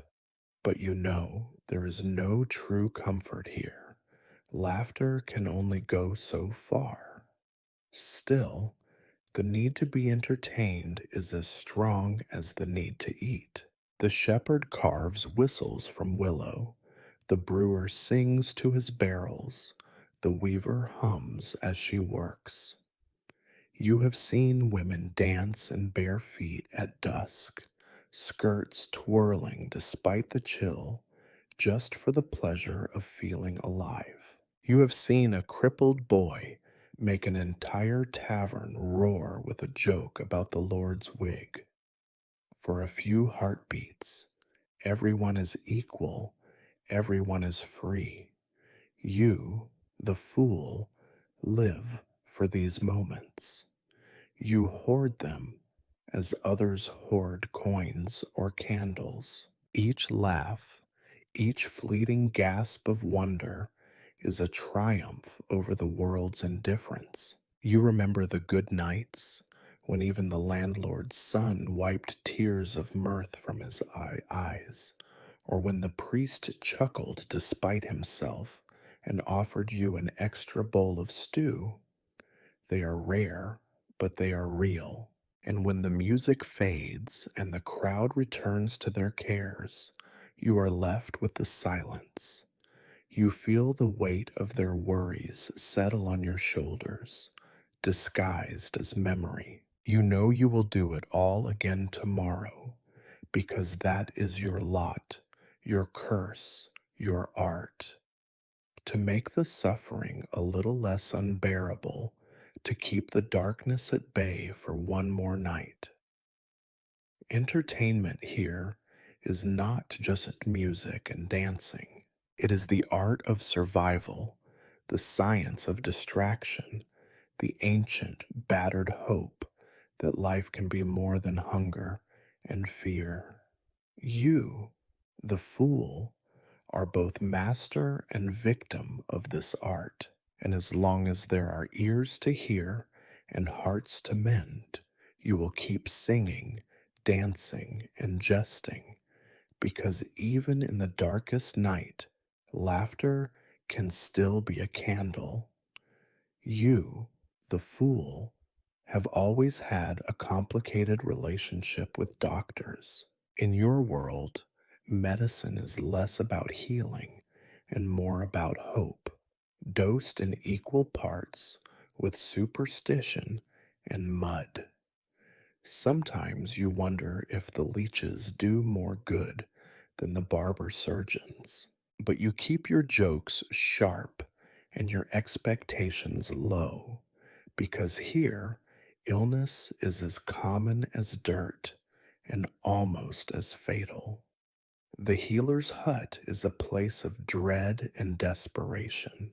You can smell it long before you see it, a bitter cocktail of boiled herbs, old wounds, and fear. The villagers call the healer wise woman or bone setter, but the priest prefers witch. You have watched men limp in with twisted legs, mothers cradle burning children, and old women cough up secrets along with blood. You too have sought her potions, a poultice for a festering cut, a charm against winter fever, a tincture for the dreams that will not leave you. Sometimes it helps, sometimes it does not. Either way, you pay with coin, bread, or a story she has not heard before. In the castle, the doctor dresses his trade in Latin and clean linen, but his methods are little better. You once watched him bleed a baron's daughter to cure her of melancholy. The girl grew paler, and the melancholy deepened. When she died, the doctor shrugged and said, "The balance of humors is a mystery." You made a jest at the funeral, though not loud enough for the grieving father to hear. At least she died well balanced. Even you are not so foolish as to say it twice. The poor cannot afford balance, only survival. Most ailments are treated at home, with prayers and homemade salves, or with a resigned sigh. A broken arm is set with a stick and a rag. A fever is sweated out, or more often, not at all. The wise woman knows her plants: comfrey for bones, willow bark for pain, nettle for the blood. She also knows the limits of hope and the power of silence. If a child dies, she says little. If a lord dies, she disappears for a week.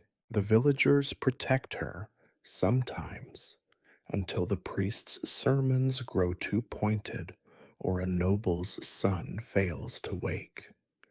You find humor in the absurdity. How many doctors does it take to cure a cold? None. The cold will do it itself, given time and a good grave. The villagers laugh, but not for long. They have all buried too many children, too many friends. In a world where the most common cure is time, and the most reliable medicine is luck, jokes are a bitter consolation. The town barber is the closest thing to a surgeon most will ever know. He cuts hair, draws teeth, drains boils, and applies hot irons to wounds with the same casual efficiency. His red and white pole spins by the door, a warning as much as an invitation. You have seen him patch a split scalp with a needle meant for sacks, then offer the patient a dram of sour wine as compensation. The screams linger long after the laughter fades. In the rare moments when someone is truly healed, a fever breaks, a wound closes, a cough fades. You joke that the angels are working overtime, but more often, the opposite is true. Illness is relentless, indiscriminate. It takes the old and the young, the good and the wicked. It visits in the night, sits by the fire, and leaves only when there is nothing left to claim. The nobles are not immune for all their broths and brews, their imported spices and perfumed linens. When the plague comes, the castle walls might as well be made of cheese for all the good they do. The rich die with doctors at their side, the poor with the wise woman, but death's hand is just as cold. You once made a jest about the difference between noble blood and common. One stains the sheets, the other the floor. But you quickly learned that some jokes are best whispered to the mice. Superstition crowds out sense. If someone recovers, it is a miracle or a sign. If not, it is a curse, a punishment, or the result of bad air. You have seen men bury coins at the crossroads to ward off fever, women hang garlic at every window, children marked with ash on holy days to confuse the spirits. You take notes, sometimes, weaving these superstitions into your performances. A laugh is as close as most will ever come to medicine, and in the end, when all else fails, you perform at the bedside of the dying. It is an old tradition, the fool at the foot of the bed, telling stories, making faces, keeping death waiting for a moment longer. You juggle apples, recite riddles, pull colored rags from your sleeve. Sometimes the dying laugh, sometimes they do not. Either way, you offer the only cure you have, a little warmth against the cold, a moment of distraction from the fear. You do not mock the sick, not really. You mock the world that lets them suffer, the wisdom that fails, the rituals that comfort no one but the living. When the wise woman buries another child, you leave a flower on her step. When the barber raises his mug to another job well done, you drink with him and tell a story about the afterlife. In this world, medicine is mostly hope and lies. You, the fool, trade in both, but at least your wares bring a laugh before the darkness falls. You are the fool, but the real fool is anyone who thinks death is ever far away. If war is thunder, then plague is mist, quiet, creeping, inescapable. You remember the last time it came, though you wish you could forget. It began with a whisper, a cough in the night, a rumor in the tavern, a cart loaded with more bodies than bread. No one believed at first. No one ever does. They tell themselves that this time it will be different. But death is always the same, and the plague does not care for prayers or promises. You watch as the sickness moves through the village, swift and hungry. It takes the strong and the weak, the pious and the wicked, children and kings. The priest leads a procession, waving incense and mumbling Latin, but you can see the fear in his eyes. Faith is a thin shield against the black swell of death. The healer's door is battered with fists, desperate mothers begging for a cure she does not have. The wise woman grows older by the hour, her hands trembling as she mixes herbs that do nothing but smell like hope. The symptoms are always the same: fever, boils, a stench that is somehow worse than the living. The sick are shunned, locked away behind bolted doors. Friends become strangers overnight. Families disappear into their homes, windows shuttered, prayers leaking through the cracks like smoke. You, the fool, roam the empty streets. No one laughs at your jokes. The bells toll with the weight of 1,000 unspoken names. The dead pile up faster than the living can dig. Grave diggers work by moonlight, their faces hidden beneath cloth and sweat. When the graveyard fills, the bodies are burned or left for the crows. The rich pay for prayers and clean sheets. The poor share their beds with ghosts. You make a bitter jest about the landlord's sudden generosity. He finally lets the peasants rest in his fields, so long as they do not get up again. Fear breeds cruelty. Neighbors accuse each other of bringing the sickness, of hiding the first cough, of angering God with secret sins. The healer is called a witch, the priest a fraud. Old grudges ignite into new violence. You see a woman chased through the streets, a man beaten for sharing bread. Sometimes you wonder if the plague is not a disease but a mirror, showing everyone what they are when all the masks fall away. Yet even in this, life goes on. The sun rises, the hens scratch at the earth, children are born with cries that echo through the silence. You find yourself at the bedside of the dying more often than not, telling stories and riddles, your motley a patch of color in the gray. Sometimes, miraculously, someone survives. The fever breaks, the cough fades, and for a moment, hope flickers.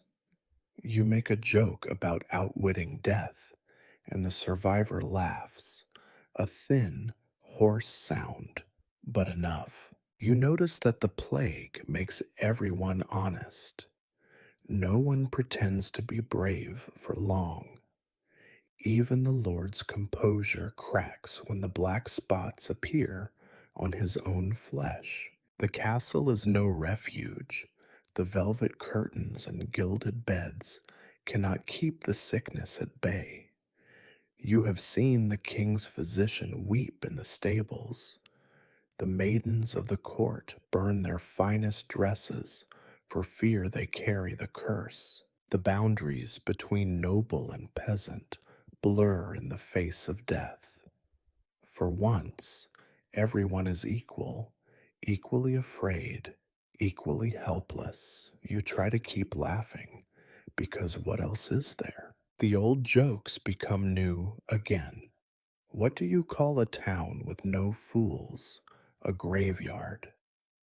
It gets a laugh from the gravediggers, and sometimes, in the right moment, from the priest. Laughter is your only medicine, and if it cannot cure, at least it can delay the inevitable. When the plague finally recedes, it leaves behind a world scraped bare. The fields are overgrown, the markets quiet, the church pews half empty. Survivors move like ghosts, unsure how to fill the silence.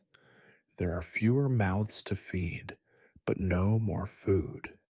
You make your rounds, collecting the names of the lost, inventing new stories for a smaller, sadder world. The village slowly stitches itself together, the wounds closing but never truly healed. And yet, you know it will come again. Plague is as much a part of life as rain or taxes. You will see it in another village, another year, the same fevered eyes and desperate prayers. You will tell the same jokes, juggle for the dying, offer laughter as a shield against despair. You are the fool, and your job is to outlive sorrow, to keep dancing on the edge of the grave.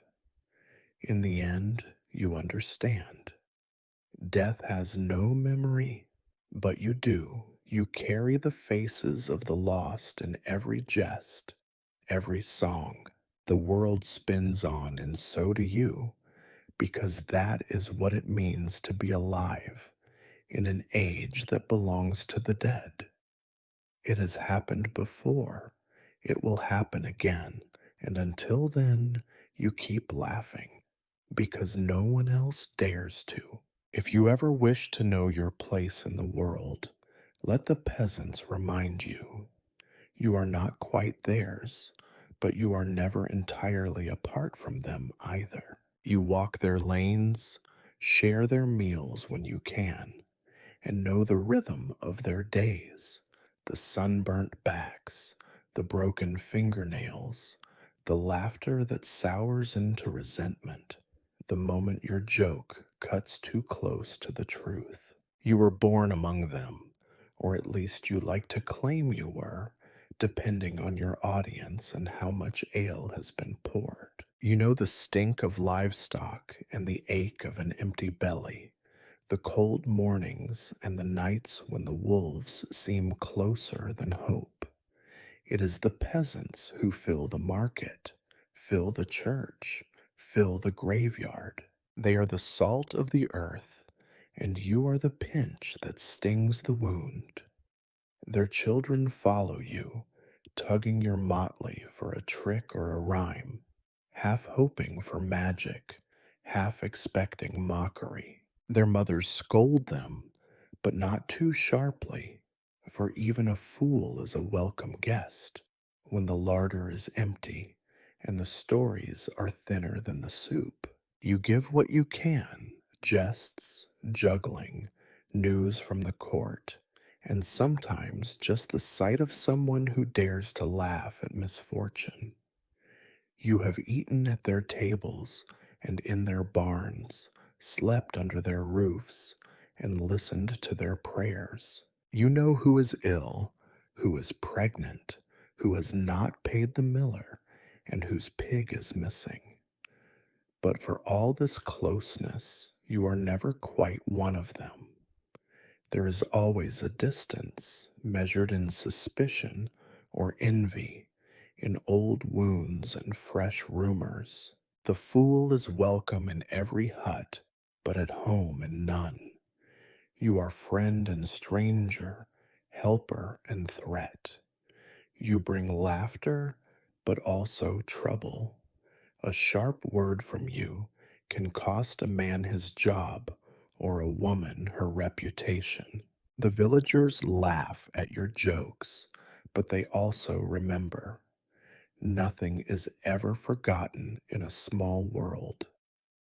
Sometimes you serve as a messenger between classes, carrying tales from the court to the cottages, news from the high table to the hearth. You see the Lord's decrees met with weary sighs, the priest's pronouncements greeted by rolled eyes and muttered curses. You have translated their suffering into satire, their labor into laughter, but the peasants know that you are still a wanderer, one step from favor, one slip from exile. They trust you as much as anyone trusts a jester, with caution and a sense of the inevitable. You are safe so long as you are funny, useful, or pitiful. The moment you outlive your amusement, you are a burden, or worse, a reminder of everything that cannot be fixed with a joke. There are nights when you sleep in the fields, or not at all, when the village doorways close as firmly as the castle gates. You have watched the peasants endure every cruelty, taxes that rise with the river, grain that rots in the storehouse, lords who hunt more eagerly for debts than for deer. They bear it all with a patience that is both virtue and curse. When the flood comes, or the pox, when the Lord's men ride in, or the harvest fails, they look to you for comfort, or at least for a distraction from their misery. Your greatest service is to make their pain a little less sharp, their world a little less grim, if only for the length of a story or the span of a song. Yet, you are also their scapegoat. When things go wrong, when a cow dies or a child is lost in the woods, sometimes the fool is blamed. You know the taste of suspicion, the way a crowd's mood can shift from amusement to anger in a heartbeat. You have learned to keep your wits sharp and your feet ready to run, because even a beloved fool can become a convenient enemy. Still, there are moments of real connection.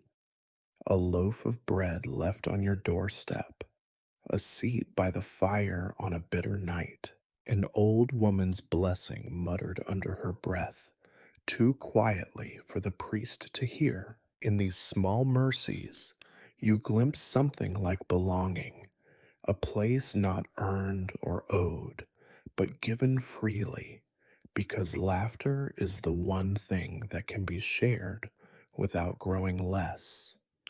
You know their secrets, and they know yours.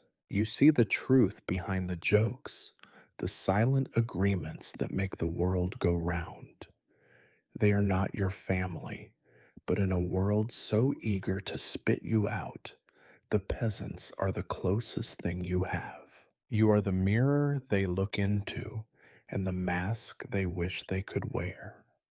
When you laugh, they remember that life is more than work and worry. When you fall, they remember that no one is safe from fate, not even the fool. In the end, you belong to no one and everyone. You are the village's conscience, and its clown, its secret keeper, and its scapegoat. You serve the people best by making them forget, for just a moment, that they are peasants at all. If laughter is your trade, then fear is the currency in which you are paid at court. The king is the sun that scorches and blinds, around whom the world spins, never close enough for warmth, always too close for comfort. You, the fool, are the shadow on his dial, the only one who can dance across his light and survive. Sometimes you wonder how long even that will last. You know your place in the grand spectacle. You are called in when the king is restless, when the council's debates turn to dust, when the queen's sighs fill the hall like rain before a storm. The courtiers part for you with narrowed eyes and tight lips, jealous that you alone may jest in the presence of power. Yet every step you take is measured, every joke a blade thrown blindfolded, one laugh too many, one truth too sharp, and you will be sent from the warmth of the hall to the chill of the stocks, or worse. The king is a man wrapped in velvet and loneliness, his crown pressing grooves into his brow. You see him at his weakest, at his most petty and vindictive, You have learned to read the small signs, the twitch in his jaw when the harvest fails, the way he picks at his rings when a rival lord's letter arrives, the tremble in his laughter when news from the borders is bad. In those moments, your wit must be soft, your jests gentle. The fool who mocks a wounded king courts death.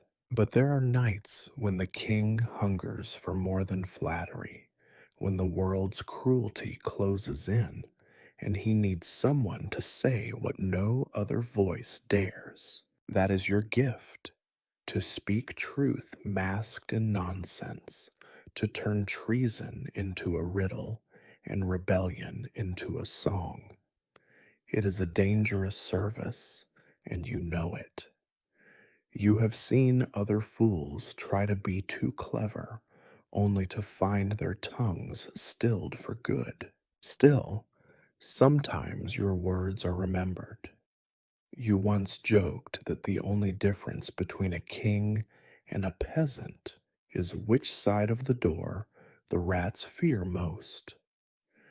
The king laughed, then spent a week sleeping with a dagger under his pillow.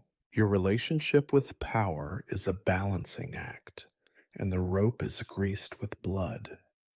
The courtiers use you as a weapon, sending you to prick the pride of rivals or distract from their own intrigues. They are quick to laugh at your expense, quick to distance themselves if the king frowns.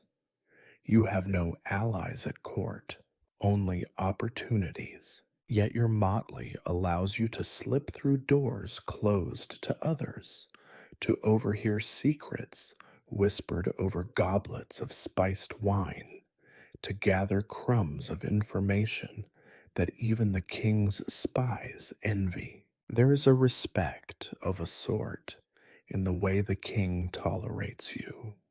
He trusts you precisely because you are powerless, because your words are dust as soon as they leave your lips. Sometimes, in the dead of night, he summons you alone. You share a drink, tell a story, and see, just for a heartbeat, the lonely child who once hid from shadows. Then the mask slips back into place, and you bow yourself out, grateful to have survived another audience. But fear is always there, coiled around every gesture. You have seen what happens to those who forget the rules. A careless word, a jest that draws blood, a whisper overheard at the wrong moment, and the fool joins the bones beneath the flagstones. You joke that your job is the safest in the world because no one notices a fool until he makes a mistake. The courtiers laugh, but you see the envy and relief in their eyes. You walk a corridor lined with portraits, kings and queens, heroes and villains, all dead now, all silent. You wonder how many fools their eyes have watched, how many jesters have danced their last for an audience that remembers nothing but the laughter.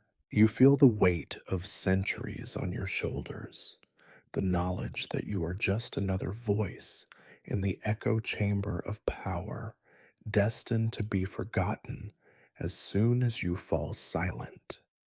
Yet you persist, because the alternative is exile or death. At least in the king's shadow, you have food, warmth, and the illusion of influence. Sometimes you even believe your jokes change something, shift a mood, delay a disaster. You convince yourself that your laughter matters, that your danger is proof of your importance. But deep down, you know, the fool survives only by being both necessary and invisible, both indispensable and easily replaced. In private, you rehearse your jokes like prayers, seeking the safest line between truth and disaster.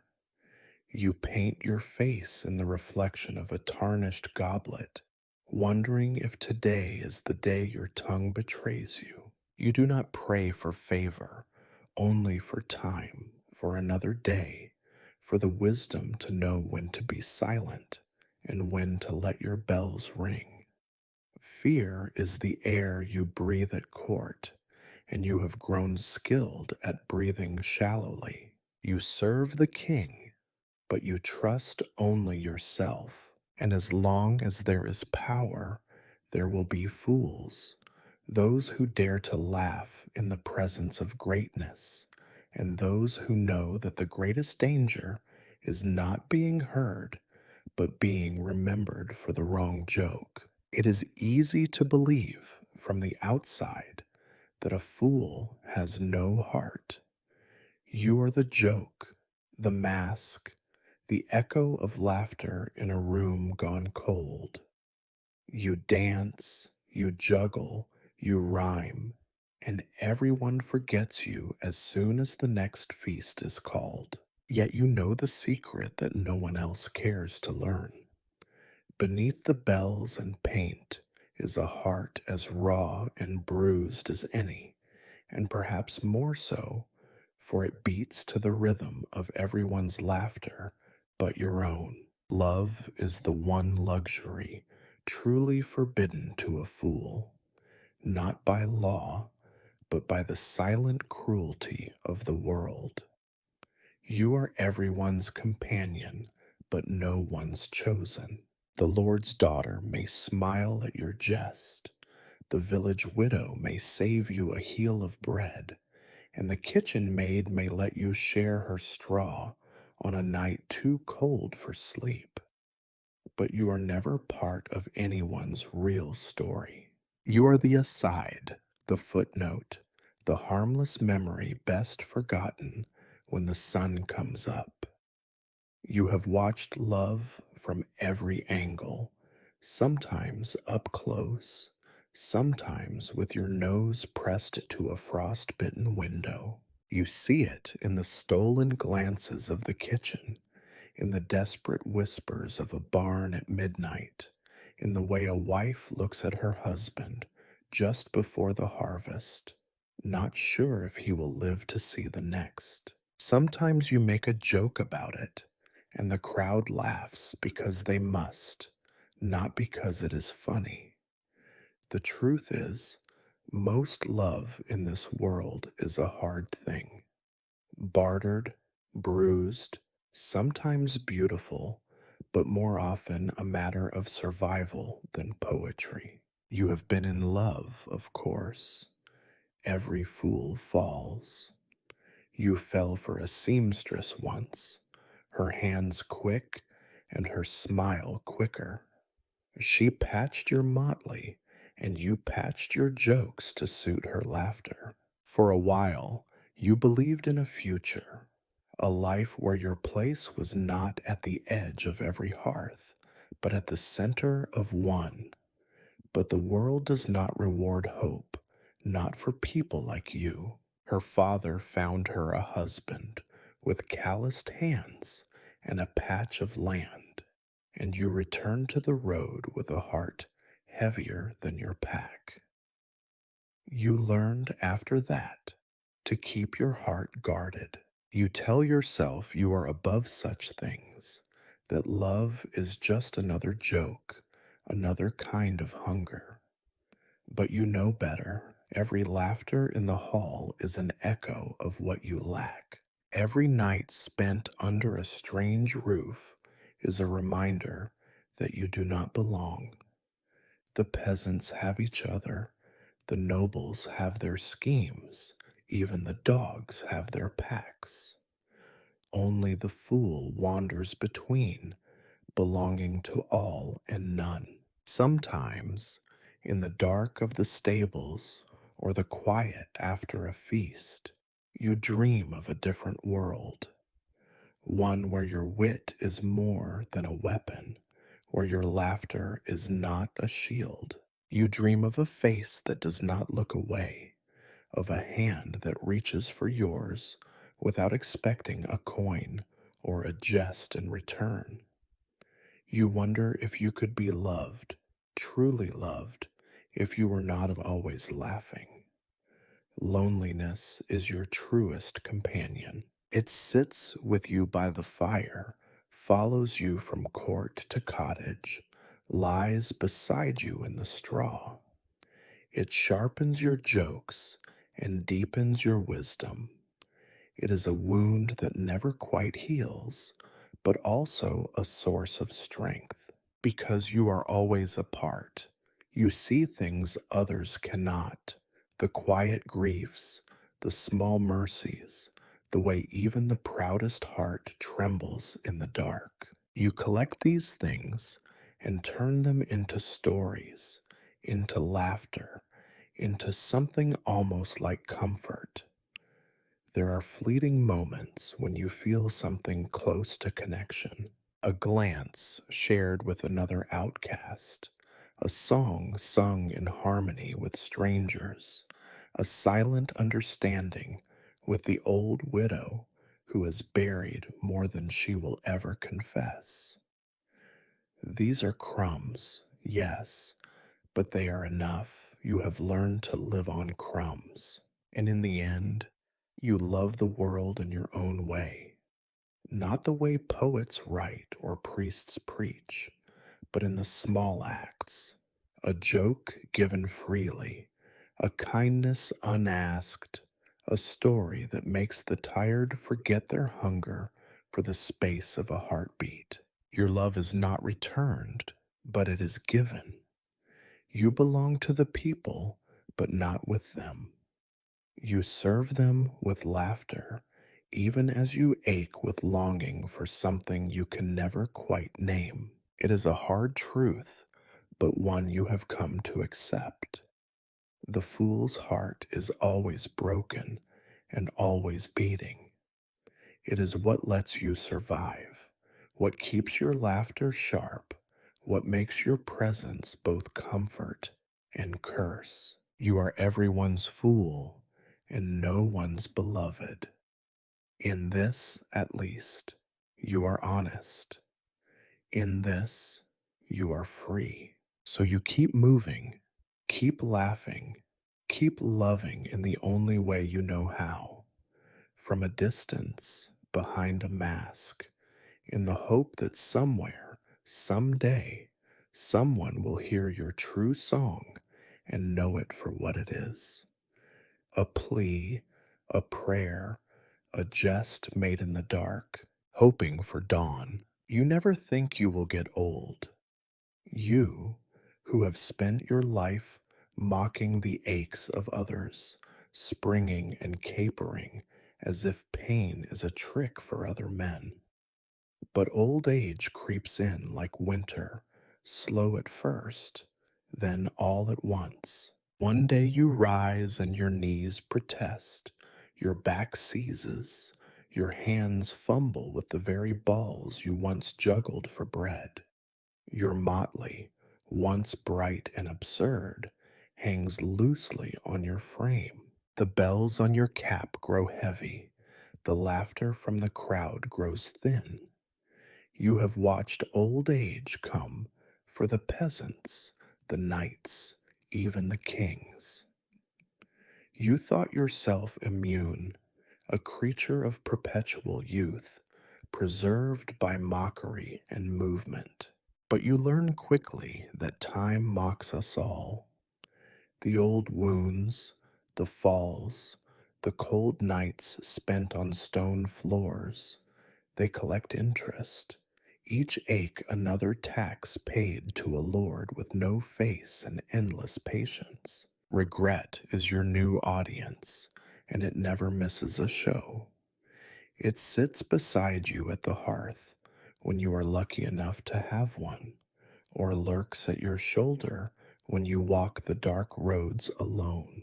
You replay your old jests, wondering which were clever and which were cruel, which bought you bread and which bought someone else's suffering. There are faces you remember, a child who never laughed again after your joke at his limp, a maid whose blush turned to tears, an old friend left behind for a better offer from a wealthier court. These are your legacy, as real as any tale sung by minstrels in the tavern.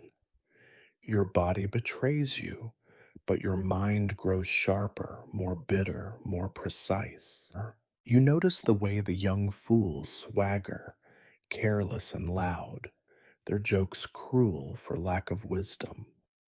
They look at you and see only irrelevance, a relic whose stories are worn thin.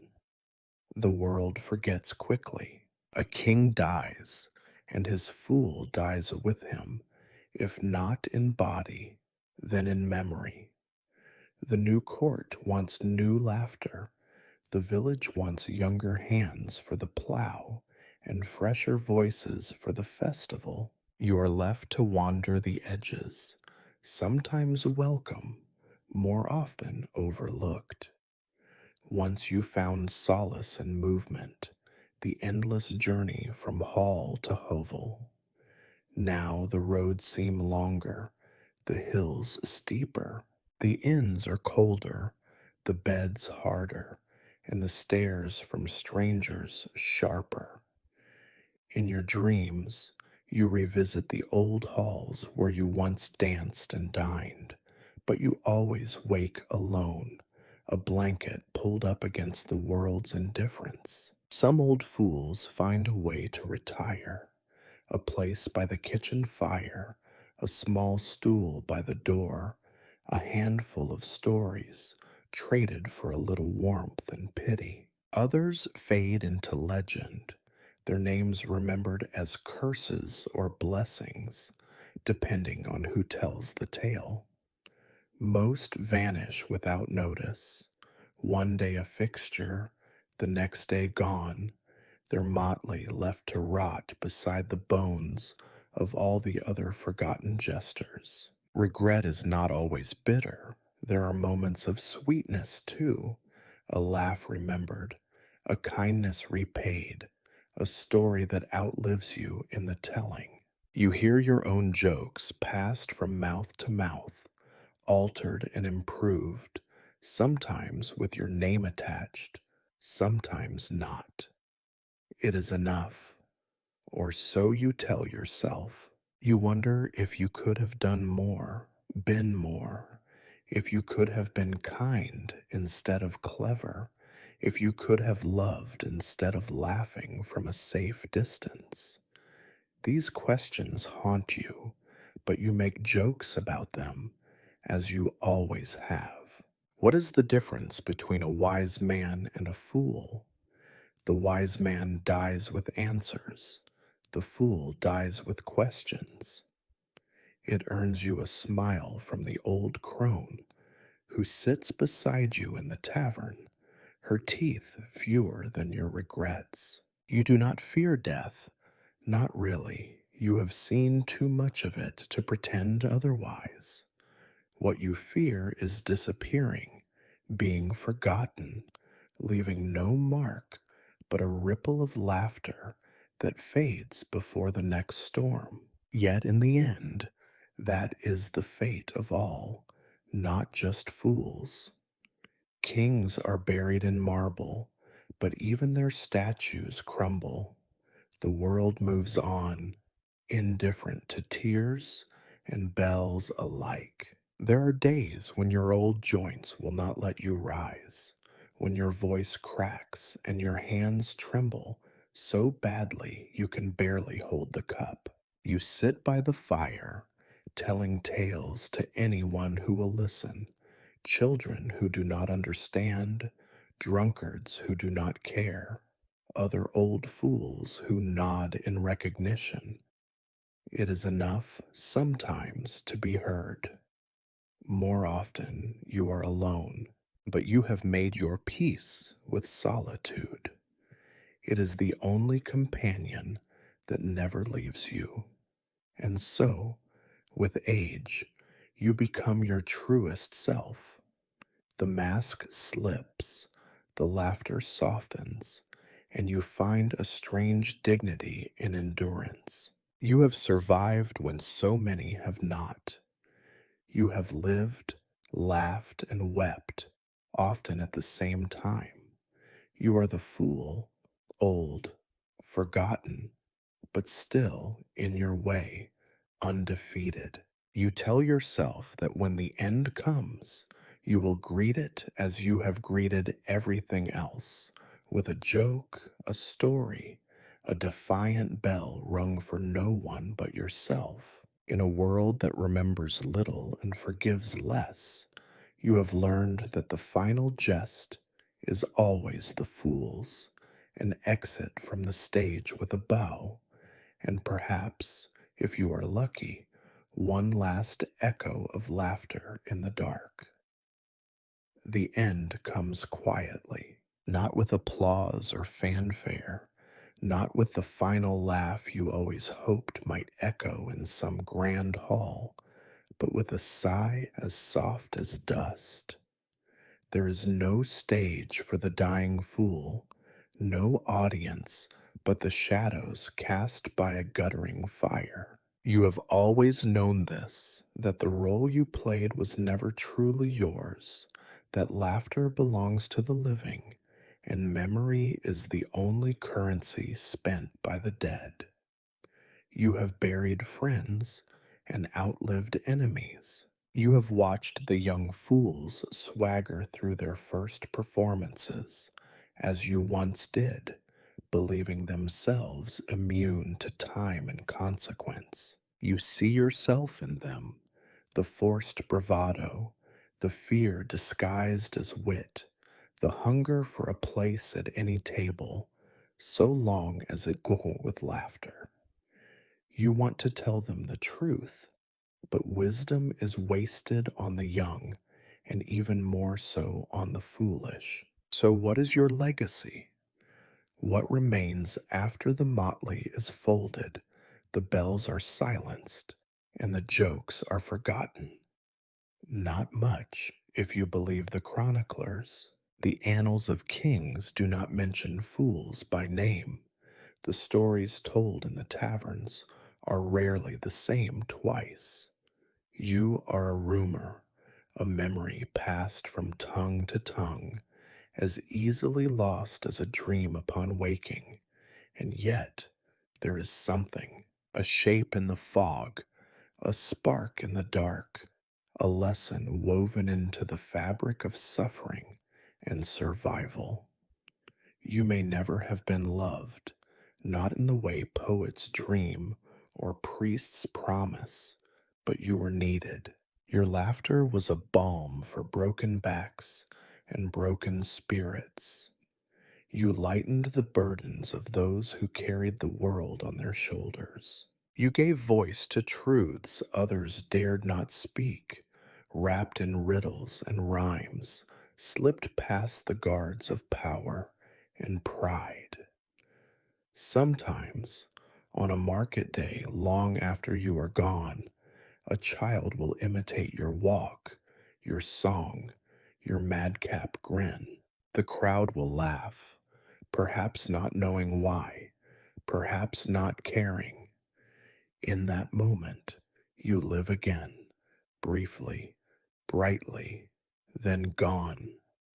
You have become the ghost in the laughter, the echo that lingers even after the stories fade.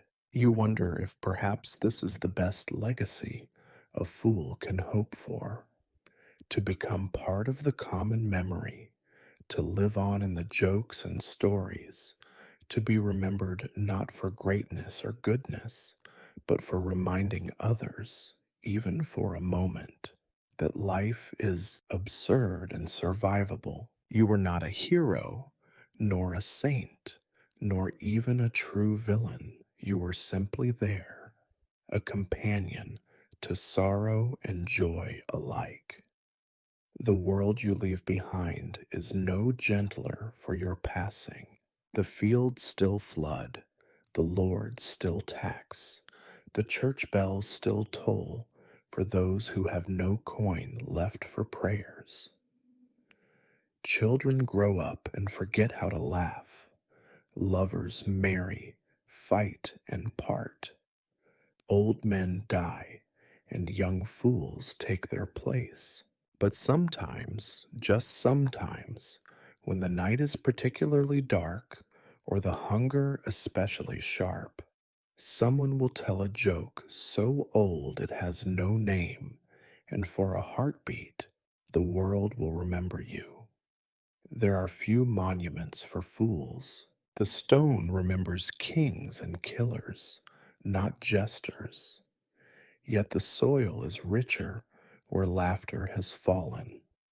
The air is lighter in places where a joke once eased the weight of living. You have no heirs, only imitators, no treasure, but the memory of smiles traded for bread and warmth.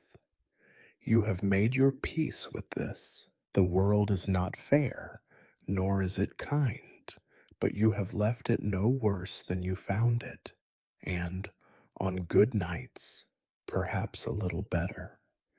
You have played your part, spoken your truths, and exited the stage as gracefully as anyone can. You have been forgotten, as all are, but you have also been necessary, as few are. As the fire dies, as the last laughter fades, you close your eyes and let go of the world. You are not afraid.